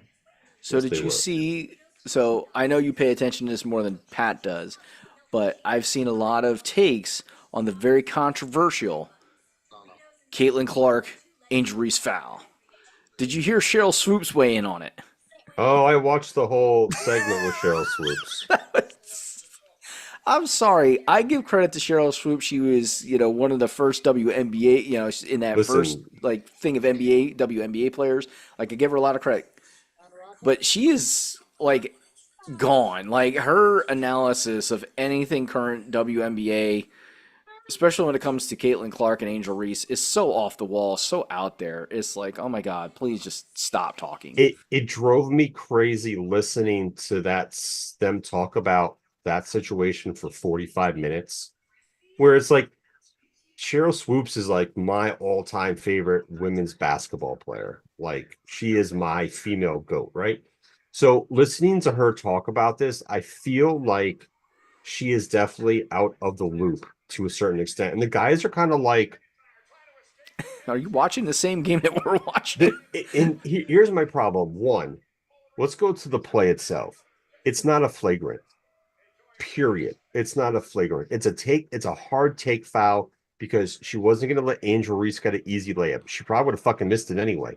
But nonetheless, she wasn't going to let her have a chance for an easy foul. And my problem with this is this the situation where when she fouled her and she does like the guys even said it was kind of like a mini like Euro flop to kind of be more dramatic with the foul. Hence why I think they gave it the flagrant. Yeah, Even absolutely. even after replay, I feel like that's why they gave it the flagrant, which it wasn't. And then Cheryl's argument was, well, they've given flagrant fouls for less in the NBA. And I'm like, I don't know about that. I'd have to go back and watch some flagrant ones, but I don't know if they've given less for that.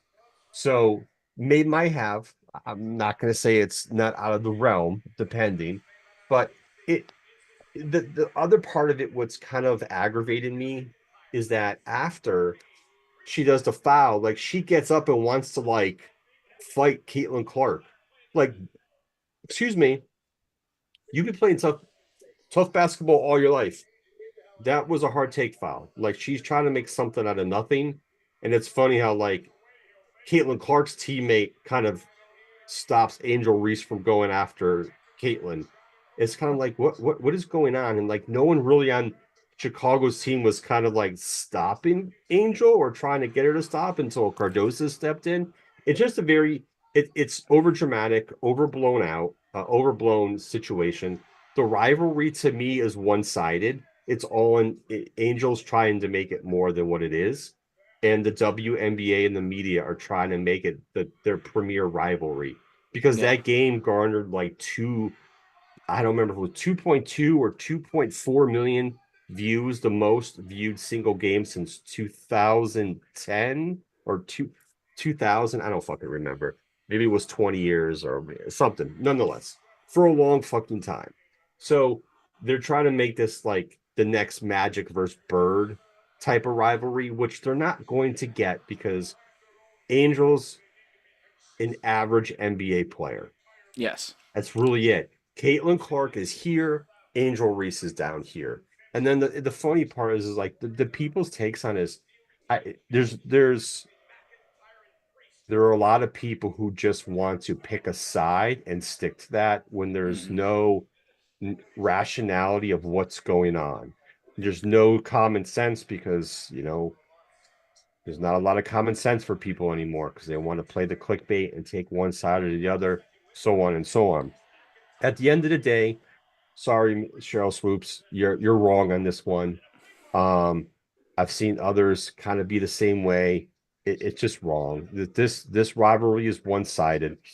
And then the other thing too is there's two videos that have come out. So the next game Caitlin Clark plays, um, one of the girls from there forget whatever. I don't remember saw the thing, but got in Caitlyn's face, and they kind of like had to break it up.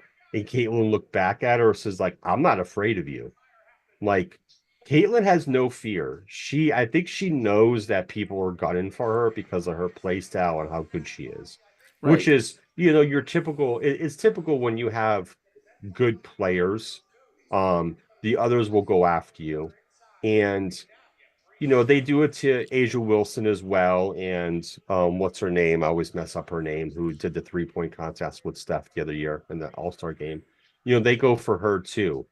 But it's just magnified because of Caitlin Clark being how good she is. You know what I mean?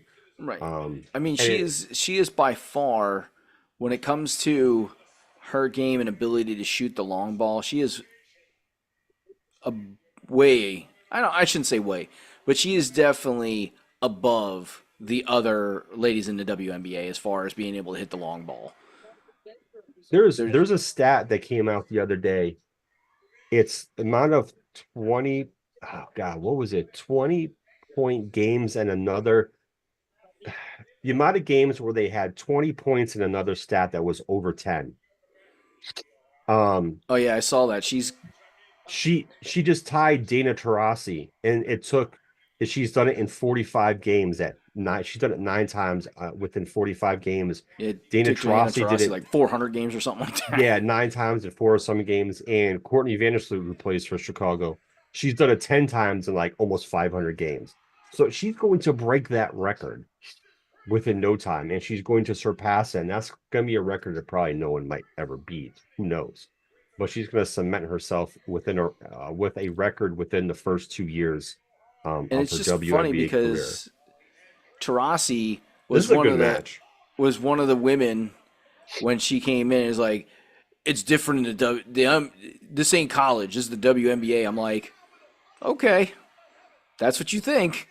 Wait until you have to go against her. And I don't think her and Tarasi matched up offensive and defensively wise. I think there was a couple times where she had to play defense, because of rotations and stuff like that and she did Yeah. not fare well against Caitlin Clark when she had to play defense on her. I No, mean, Caitlin's very skilled. Like, not just her long ball. She's good at, like, the drive fakes. You don't know, in the step backs, and you don't know if she's going to step back and do the three, or she's going to do a crossover or fake you out and drive to the hole. She has a very high skill set. yeah. And the thing about that Cheryl Swoops interview is, you know, Gilbert Arenas, I agree to disagree with him a lot. And We'll talk about Gilbert Arenas in just a moment once you finish this thought. um the thing about him in that interview is that he kind of said that, college is kind of where the script flipped on Angel Reese, where, Caitlin was the one who was the good player, and they thought she was being like a smart ass and cocky because she would had, national televised games where she's like dominating and she's throwing up the "you can't see me." Now, I've heard people say that she did that directly to the players on the court, but I've also went back and tried to find video of games where there was only one time I found she did that, and that was because they had been taunting her, and she knocked down like 3 threes in a row, and then that was kind of her payback to that girl from the other team. But a lot of the other times when she's doing that, she's just doing that to the fans. I think one time you can kind of see her doing it to the fans, but it's kind of in the direction of the bench. And they were talking about how the game where LSU won and Angel Reese was doing that, but she was doing it directly at Caitlin Caitlin, Clark. following her, taunting her, and doing the ring thing. Like, that was, I understand, you know, doing that to a certain extent, but that was, even for the guys, if one of the guys would have done that, there would have been people for and against it. I would have been against it if one of the guys did that, and I was against it for Angel Reese doing it, because now you're taking the taunting to a whole nother level and you're being disrespectful. You know, even if the guys have done that, I would have said the same thing. The guys were being disrespectful. That's not sportsmanship, so on and so on. You know, there's certain levels to it, and she kind of crossed the level, and that's where, you know, she became the villain, and she seems to be okay with playing the villain role, based off interviews she's done and comments and stuff like that. Yeah. I So just kind of wish, and I said this, and I think I told this to you guys before, you know, during um that year, that I thought Angel Reese is the Draymond Green of the females. And when she gets to the NBA, she's going to be the Draymond Green of the WNBA. And she pretty much has. She fouls people just as hard. She fouls people harder than what Caitlin Clark did to her. You know, and same with last year. Same thing. It's just yeah, it's unfortunately the race part's being brought into this, which is just unfortunate. It's just basketball. Come on, guys. You know, I get tired of the race shit being brought into stuff. yeah, Because that it's drives me nuts. it's clickbait. It's what drives stories, is what drives the media. You know, and I think that's another thing why the media is so hyped on this and that shit. But yeah, it's unfortunate. You have one girl who has, her skills are far and above the others. You know, two different positions too at the same aspect, but one knows she's good but needs to get better, wants to get better. The other one is average and thinks she's better than what she is, unfortunately. And that's the logistics of it. Three things real quick about this whole feud. One, it's definitely a feud in Angel Reese's mind and not so much in Caitlin Clark's mind. And I think there's just a little bit of professional jealousy in that, you know. Two, the media definitely fuels this whole thing because they want to, Yep. because it's easy to get clicks and everything else, like you said. And You're supposed to three, grow it, not draw more negativity to it. yeah. And three, there is an obvious racial component to it. You can deny it, but come on. I mean, I think if you were to take like a poll of Angel Reese fans or Caitlin Clark fans, and you were ask them questions about like other facets of life and everything, you'd get some pretty obvious divides in that. So, Oh yeah, you would. I just hate that the race thing is always the first thing that comes to mind when it's an athlete's white and the other one's black. It just so Well, fucking played out. It's if so it wasn't annoying. for one side of the political spectrum making such a big deal anytime a white athlete does good, you know, especially at a sport that's perceived now as being more of an African American sport, that would help. But you know, It's just frustrating. Yes. And you could see, like, even the guys on Gilbert's podcast, like, they're kind of like, we know it's a race thing, but it isn't. It's basketball. You know, it's there. It seems like some of these guys are also tired of hearing the race stuff too as well. Yeah. as well they should be So- because it is tiresome. So, speaking about Gilbert Arenas, he had a very wild take. In my opinion, it was a wild take. So, there was I don't know if it was in that show or if he was on a different show, and they were talking about Kobe Bryant, and they were talking about like the GOAT debate. They were having like this GOAT debate discussion. Joe, you might even know what I'm talking about. Yeah, I think I And- do. Go ahead. And he talked about you can't have Kobe in the GOAT debate because Kobe had to have 7 counters. And he's like, I didn't have 7 counters. I had 2 moves. And it's like, yeah, but nobody's putting you in the GOAT conversation either. Like, I don't. but so why would counters, having more counters make you less of a player? I don't know. But the problem is that the guys that he was having this debate. Now, I did not see that it was a snippet of this show that he was on. Like I said, it might have been the show that he's always on, or it might have been a different show. But anyways, he was talking about Kobe having 7 counters in his bag. Well, that's not a bad thing. That's actually a good thing because if somebody The learns more how to guard counters one, you can pull out a new have, one. the better of a player you're going to be to get out of more situations. The less you have, the more you're fucked. He's like, I you should be don't get it. unstoppable as the GOAT. You should essentially he was saying if you're the GOAT, you're supposed to be unstoppable. You shouldn't have to have that many moves to score. The problem is he was. If you look at Kobe's early career, he didn't have a lot of moves. He started to develop more moves later into his career because as you get later in your career, especially the way that Kobe played the game, You're played a lot like listen, Michael. Yeah, you very get beat up. physical. Didn't take days off. Played through injuries. Yada yada yada. Went through all that. His body was beat up. He was a step slower. He wasn't as fast as he was. All those things came into play. You have to have something to go to as you get older. That's kind of the normal progression of basketball. What did LeBron go to? LeBron went to, instead of putting more moves into his bag, he went to taking plays off, faking injuries so he can take time off in the ring while he's on the floor. Flopping. You know, Kobe didn't do that. Yes, he might have prolonged an injury. I'm not saying he never did it, but I'm not saying it's not like an everyday occurrence like it is with LeBron right now. It's so different. Like, it was so funny to hear him talk about this. Somebody coming from Gilbert Arenas who never won an MVP, was a one-time All-Star. I have to look up his stats. Let me look them up. But he had a cool nickname. Agent Zero. Agent Zero. So let me go, because Gilbert Arenas, where is he? Oh, he's not in that one. Gilbert Arenas didn't even get any votes in the 2000. I'm gonna look it up now. Yeah, I had it. I just popped it open. All right, he is a 3-time All-Star, a 3-time All-NBA, and the 2002-2003 Most Improved Player. Okay, that's the logistics of his stats.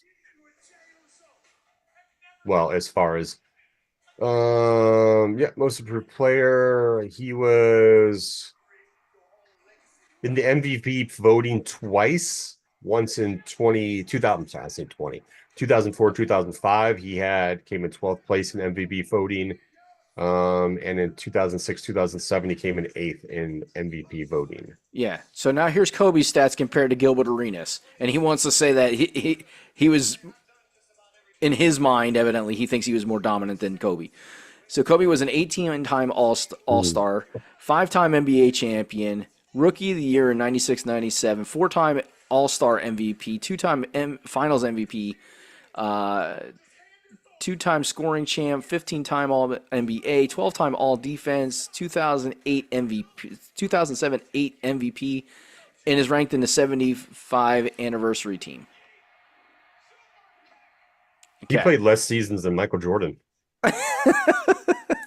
So while Gilbert Arenas played against Kobe, and he came in 2002, I think it was. The 2001-2002 is when Gilbert Arenas' rookie year was.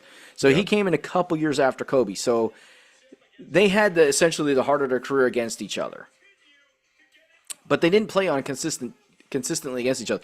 And I don't know about the individual matchups, but for him to go on to say that is just ridiculous. Like, that is... Now, granted, I don't have Kobe as the GOAT either, but there are a lot of people that will put Kobe in the GOAT discussion.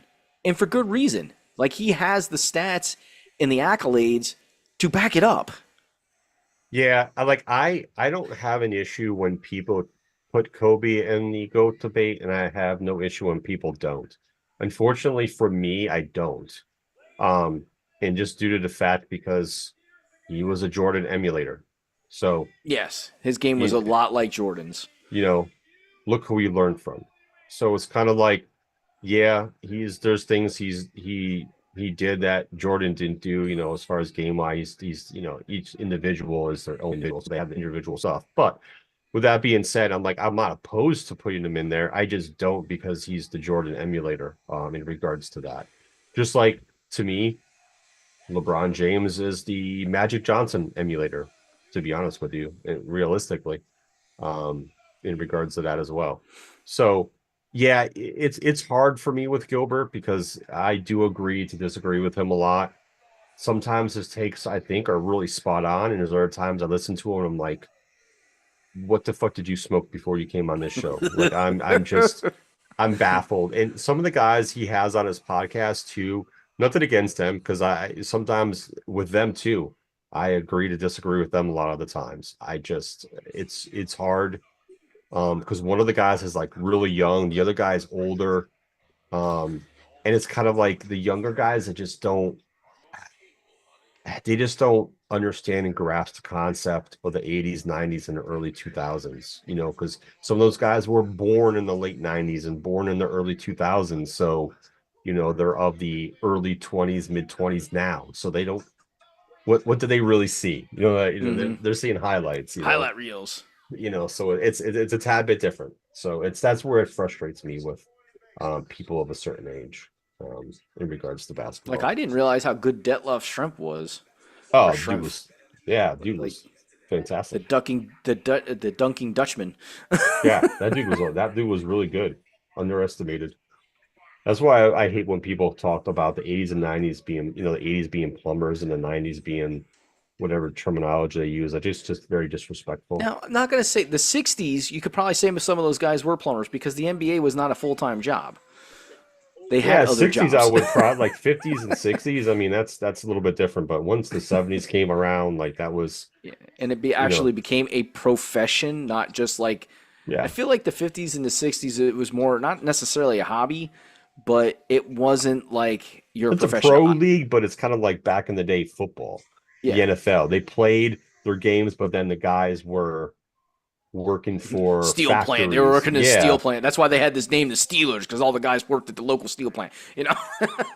Not to say that's how it came, but anyways. I don't know when it ended, but a lot of baseball players had to have off-season jobs back in the day. Probably, I mean, definitely not once like full-blown free agency hit in the late 70s, but I don't know like when it really stopped. It's just one of those things. If you look at any sport, you can when you look at the origin of the sport, there is going to be a time period in where those guys are not paid a livable wage. It is more of you're considered a professional athlete, but you are not receiving that kind of money because most of the time it's at the inception of these leagues where that stuff happens, and they don't have that kind of funding to be able to say, "Hey, here you go. We're going to pay you $100,000 to hit a baseball." Well, I mean, you talk about athletes not getting a livable wage. I mean, Major League Baseball. Well, it's not Major League Baseball. Minor League Baseball players. It's been in controversy for several years now. Minor league players don't get paid what would be considered. Yeah, and they just had a collective bargaining agreement not too long ago that raised their wages too. I think it was a couple years ago. Significantly, though, it wasn't. Yeah, I'm not saying it was significant. It wasn't nearly good enough. But that's one of the heartaches. I felt like the union didn't fight hard enough for that because.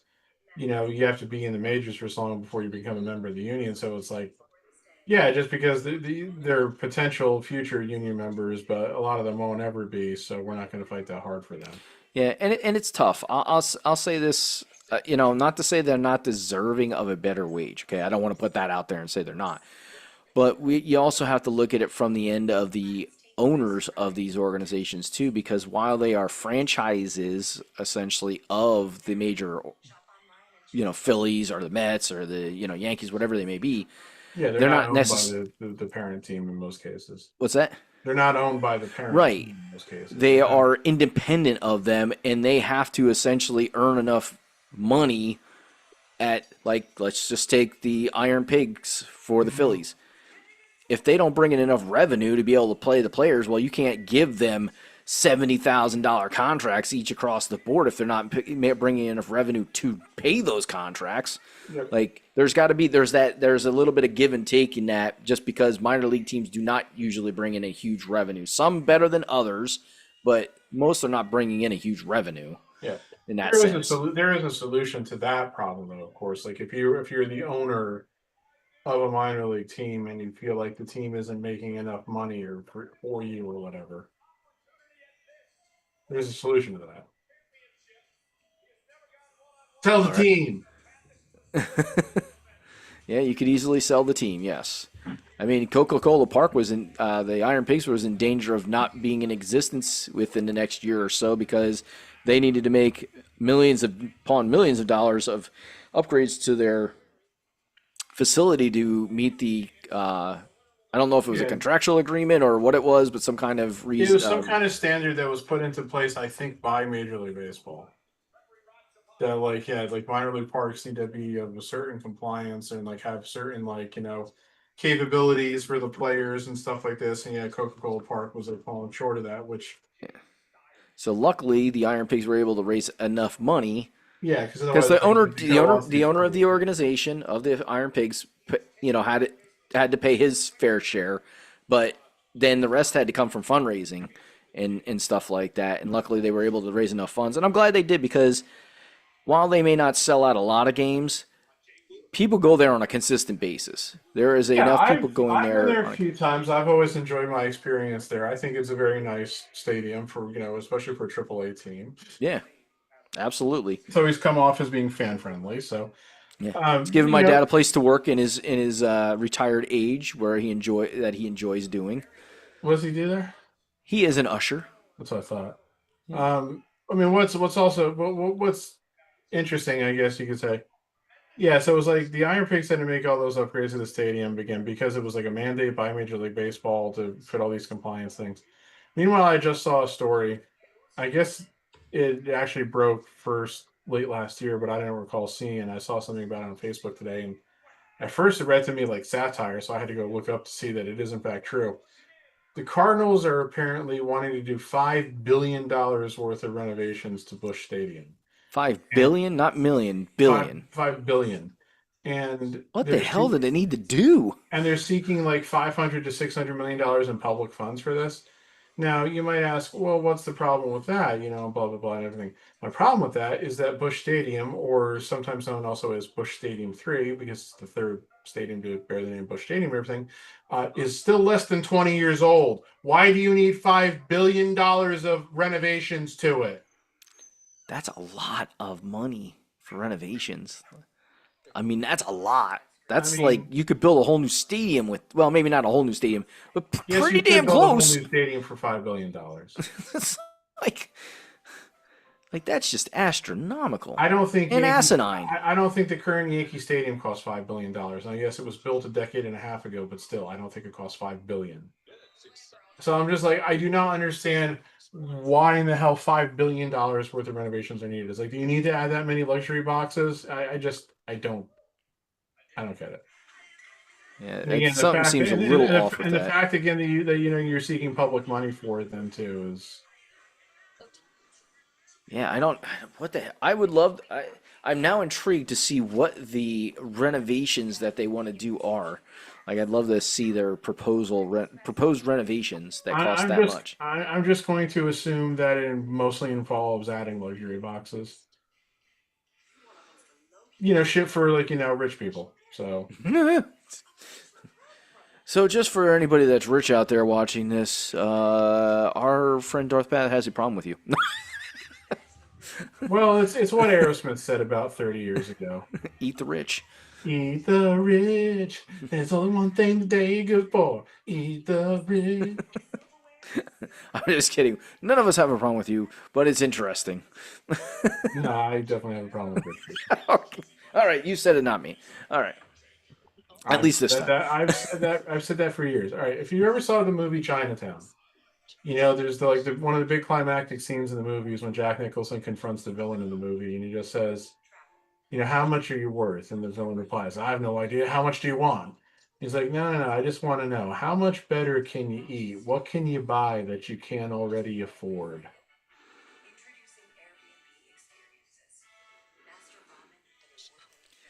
Oh man, so wow, yeah, that's got me intrigued. Now I'm gonna look that up. You said Busch Stadium? Yeah, Busch Stadium in St. Louis. Okay, St. Louis, Busch Stadium. Oop. Stadium. Renovation plans.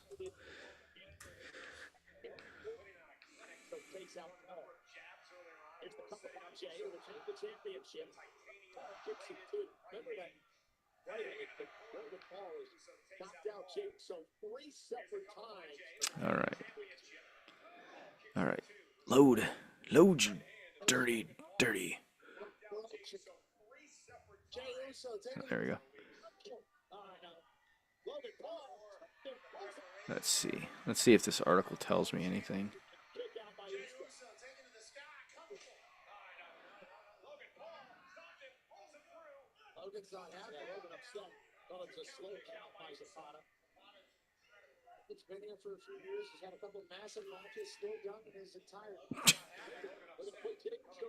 All right, come on. Load article, load. Oh, what the hell? I'm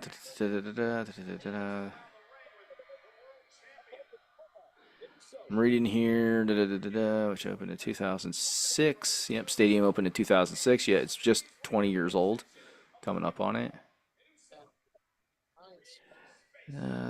Cardinals owner hopes to make significant renovations to Busch Stadium in the next 5 years and likely seek public funding.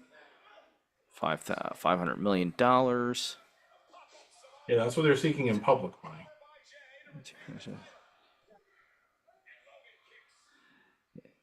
And again, I have no idea what like the city of St. Louis's position is, but I mean, it's pretty much well known at this point that anytime these professional sports teams, and it doesn't matter which league, seek public money, their selling point is always, oh, it'll provide all this economic benefit and blah blah blah, and then it's pretty provably false that it does. Like like any kind of like analysis it's ever done, like and like the years after like a new stadium gets built, like did it raise like the economic level, or did it like improve economic output in the area around the stadium? And the answer is always no. No, it usually doesn't. So it always basically comes down to being extortion, because in pretty much every case now, I kind of doubt the owner of the Cardinals would ever threaten to move their team. I mean, if he did, I would be shocked, really, because the Cardinals are one of the longest standing franchises, of course. But it always boils down to then, like because like if the owner doesn't get what they want from like the municipality in which they're based and everything, it's like, well, we're going to move the team then. Like there was a football simulation game that I played for years, and I still have, I think, what's like the most recent version. It was called Front Office Football. Mm-hmm. And I remember when I played that more regularly and everything several years ago. There was always a thing where it was like you could submit, you could submit as like, especially as you played, and there were sometimes I'd play like, because it's mostly a simulation game, so you can play 60, 70 years into the future. So every once in a while, you are going to need to look into getting a new stadium because your stadium just gets old, But you have to be very careful with the way you submit the bid to do a stadium, because like, well, it depends though too, like where you want to go and what have you. Mm-hmm. But let's say you're the New York Giants. I'm just throw it out because I always play that game as the Giants. I had the advantage of being in like the big, huge. I'm back, Jump Jack Flash. Ah. I have the advantage of being in the big, huge New York media market and everything. So I was usually always able to get a deal, because I would always try not to make it too prohibitive for like them to like approve it, for the game to approve it. Mm-hmm. But so every once in a while, Really? they would reject my stadium proposal. And then the thing is always, you get this like email thing informing you that your proposal has been rejected, and it'll be like, we understand this means you are now free to look elsewhere. And I never would, because I'm like, why would I ever want to move out of the New York market? I'd just like try again the next year. But there were plenty of other times where other teams moved. I don't get this. Man, this is a long ass article. Holy crap. Yeah. But there was one time I remember the Packers moved out of Green Bay, but I can't remember where they moved to, but it was somewhere even smaller than Green Bay. Yeah, I think it might have been fucking like Des Moines, Iowa. And it's like, I was like, I like that they had like so many different places where you could theoretically like, move a team to. But again, it's like none of them are realistic in so many ways. It's like no sports franchise is going to move to a municipality that's that small in the grand scheme of things, So that always kind of annoyed me, because then I'm saying like the Des Moines Packers, for years afterwards. I think one team moved to Hartford, Connecticut, which is ironic as all hell, because Hartford, of course, once did have a hockey team, that couldn't stay because the market was too small. That's the team that's now the Carolina Hurricanes. So, but it was just hysterical, But that also just goes to prove that it's extortion. Like, because like if the game's parameter is you submit a stadium proposal, you get rejected, that now means you can go look elsewhere.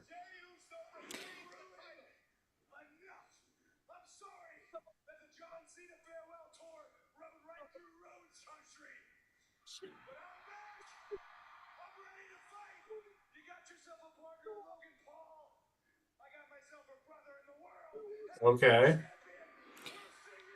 Really?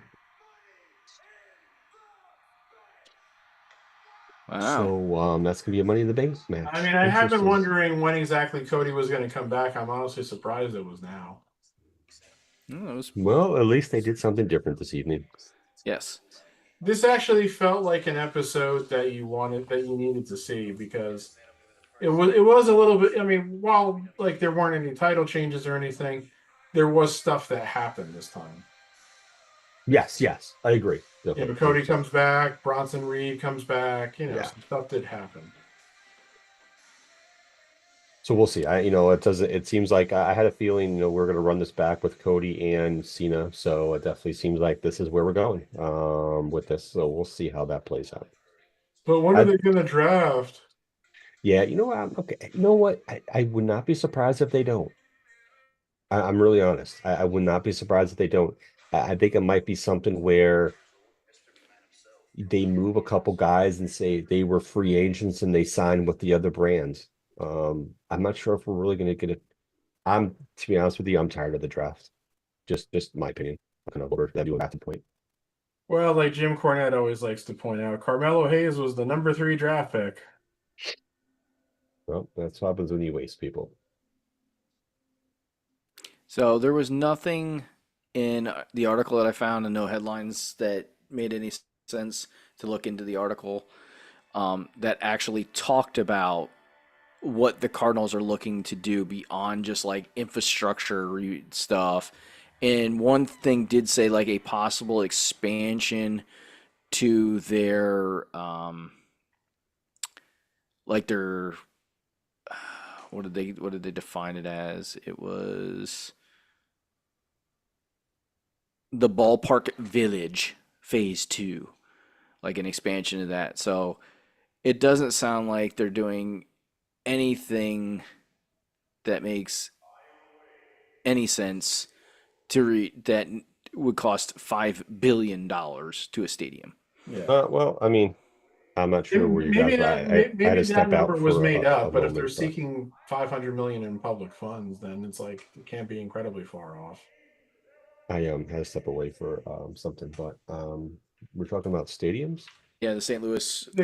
I saw Cardinals. something that about the Cardinals wanting supposedly $5 billion to renovate Busch Stadium. It's probably more or less 20 years old.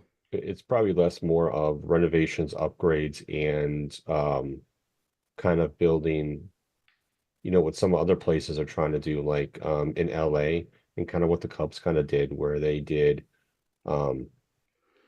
they're building around the stadium and trying to make it more family friendly. Like Wrigley does that now. And there's certain aspects where they bought up the rooftops, and there's areas where it used to be a street and now it's not a street anymore. And they've built like this outdoor area, just infrastructure to make the surroundings more options for food and beverage places and retail stores for the actual stadium itself. Kind of make, building a little. It's kind of like what is it? The LA stadium, the LA football stadium where the Rams play and the Chargers. Kind of like what they did there. There's like the stadium and stuff around it. You know what I mean?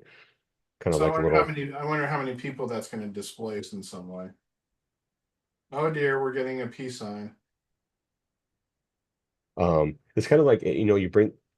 Almost takes my phone. It's funny when you bring it up because the Carolina Hurricanes, where the Lenovo Center is, they have land over there. It might not seem like it, but they do, and they kind of want to do the same thing. Because it's the Lenovo Stadium, and next door to it, they have NC State's football stadium, and they kind of want to make that this big thing and kind of have it. They're looking to fund it themselves, but also raise some money to make it this whole like sports campus. That's the word I'm looking for. It seems like more teams want to do like a sports campus type of thing. So I've been kind of reading that a little bit more from certain seen it more by professional sports teams. So In I know regards to as that. much as you guys hate the Philadelphia area and their Yes, sports go ahead. teams, Hmm. that is a nice thing about down in Philly. All their stadiums and arenas are all centrally located in that one area, and they all share all the parking lots. Yeah, they're within a block walking distance from each other So or that is the less. one nice thing. So, Yeah. of all the things that is negative about the Philly area, they already have that going for them. Like, I feel like not a lot of cities do that very well. Like, they're all spread out throughout their city. Like, you think about the Yankees. You have the Yankees are in, why am I Get forgetting it where the right hell because Pat will get mad at you if you don't. yeah, no, they're in the Bronx. The Yeah, Yankees are down in the they're right Bronx. in the middle of the Bronx. So yeah. Yeah, they're in the Bronx. You have the Knicks, which are up in Manhattan area. Mhm. Nowhere close to not. If you were trying to walk there, you would not want to try and walk there. You can get there quick by subway, but they're not necessarily. And then you have, where are the Islanders and the Rangers? They are Rangers also play in Madison Square Garden, same place the Knicks play. okay. Yep. The Islanders, don't they play mostly at Barclays Center now? I have to look. I think so. I mean, they used to I have to be double check Nassau on that. Coliseum, which is out on Long Island. You know, And Yeah, then you got the yeah, Giants, who Giants play and the in Jets both Jersey. play across the river in Jersey. yeah. So none of those teams, except for two of them, share the same area at all. Like they're throughout the entire metropolitan area of New York, except for Giants, but and the Jets. But it's you don't have a lot of sports teams that have centrally located areas where there's sports. So if that's what St. Louis is trying to do with their ball team and maybe bring like expand it so they can get more people down there spending money, of course, to maybe put an outdoor viewing area where people can go to the bar outside there or something like that where they can watch the game and still spend money. They can't get tickets to the game, but they can still come spend their money. I have to Okay, look cool. too because I don't know how far away the baseball stadium is from the hockey arena. Because if you think about St. Louis, they only have two major sports teams, the Cardinals and the Blues. I mean, they have no Mhm. football team. I mean, they have a UFL team, but nonetheless, they don't have They no pro. used to. They have no football team and they have no basketball team. So, that's the only two. I don't know how far the hockey stadium is away from the Cardinal Stadium. But nonetheless, how did you guys think of Saturday Night Main Event? What do we think? What are we thinking for this show? I thought it was decent overall. Like Yeah, it was decent. for a 2 hour Same. show I thought that it was is decent. that is not on a weekly basis. I think it was were the matches something terrific. Most of them, I wouldn't say that, They were but serviceable. They were yeah, fine. they were serviceable what they They needed. were decent matches. The Drew McIntyre and Damian Priest match was good. That was probably my favorite match of the night, just because of what I knew it was going to be. So it didn't let me down in that fact. Like I didn't get something that I wasn't expecting, and it didn't underdeliver in that fact. Um, the Jay Uso Logan Paul match, that was That was okay. fine. I mean, that was more or less, let's have the shenanigans at the end to bring Cody back, set up a tag match for, you know, Money in the Bank. Right. So I give it a C plus as far as a rating. If we want to give ratings out for this, C plus would be Um, my rating for that. I would say like the Drew and Damian Priest match was definitely up there for me. The first match, tag match, was good. Seeing Bronson Reed come back. Um, you know, uh, I'm a Bronson Reed fan, so I'm fine with that. I'd probably give it a B minus. I mean, I think it's I'd probably say it's one of the better Saturday Night Main events they've had since they brought it back, just because Okay. of the matches and the people coming back and things of that nature. But overall, I thought it was a decent show. Set up a couple things. We have the third man, we have Cody coming back, we have a tag match. We're going to be, of course, we're probably going to have a run back with Cena and Cody. at probably SummerSlam, maybe sooner, maybe who knows. But yeah, I thought it was overall was fine. It was a decent show.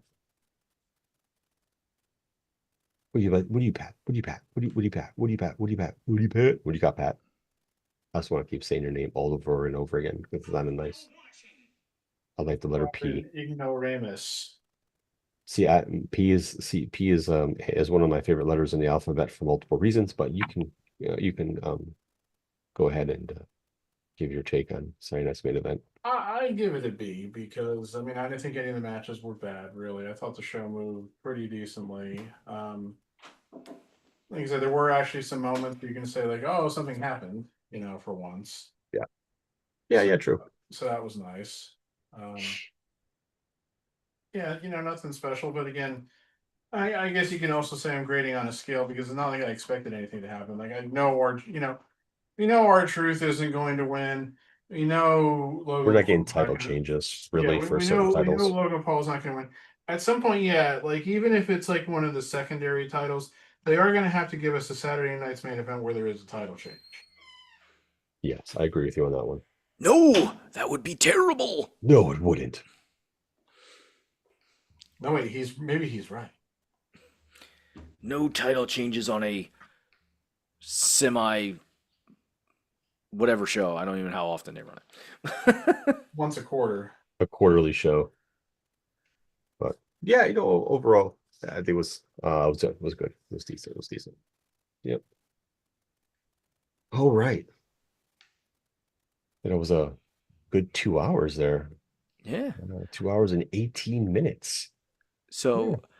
I have not been sending, so I want to tell Pat now. I know you are not a big fan of the baby AI generated They're things. so hilarious. My It's wife getting found them very a little bit creepy the first. outplayed now, but they're funny. Yeah. My wife found them very creepy, but then she suddenly found the rap versions of them with like Ice Cube and Dr. Dre and Eminem And that and changes everything. Snoop Dogg and all these other ones. And suddenly I started getting those. And then I relayed one to Joe, which I thought was really funny because I think it was the Eminem in 8 Mile. Yeah. in 8 Mile. Yeah. Yeah.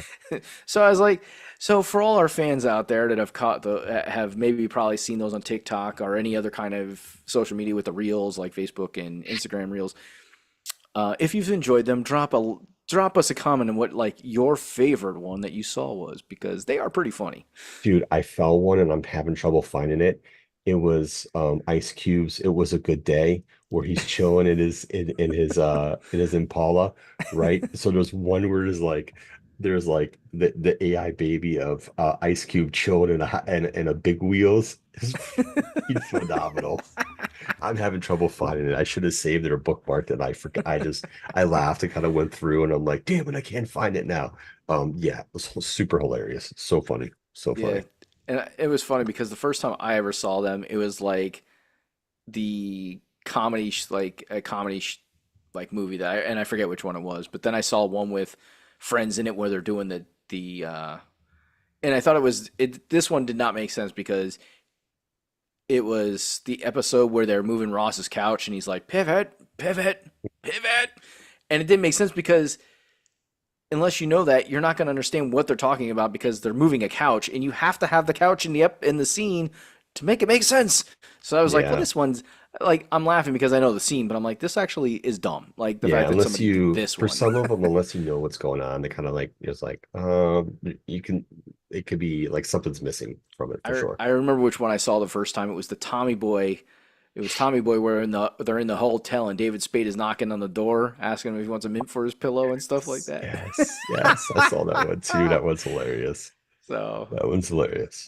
But so, anyways, a good 2 hours. We got to talk a little bit about sports. We talked a little bit about the wrestling matches that they were going on. As you see, we do not do color commentary for the matches as they go on. If you have ever joined us live for any of our other live viewing shows, we should do that one time.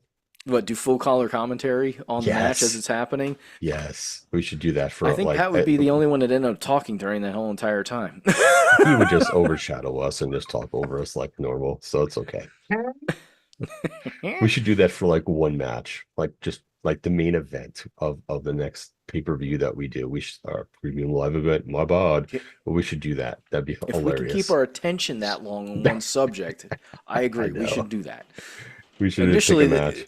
initially when we went live for these things, that's what I kind of expected it to be, and we never did that. So I Yeah, was we like, started off okay. doing it pretty well, and then kind of like, we always go off the rails at some point.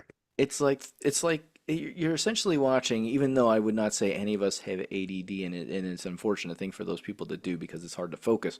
But we definitely lose our focus quite often and quite easily. That is for sure. I blame that on old age, not on any kind of ADD, ADHD, or any kind of thing like that. Yeah. Or we're just blaming on Pat. Yeah, What were we blaming just on that. talking about? Exactly. All right. Anyways, Yes, well, yes. thanks for joining us. We greatly appreciate it. We hope you enjoyed it. And once again, leave a comment with what your favorite baby AI thing was, because we'd be interested to know. And maybe Oh we'll my play god. it if no, not oh my god. And maybe- Minnesota is just beating the shit out of Oklahoma City. Okay. Yeah, that's one game. So maybe we'll play that one live on one of our next viewing shows if somebody drops a comment and lets us know. So with that said, thank you for joining us, and we hope you finished with us.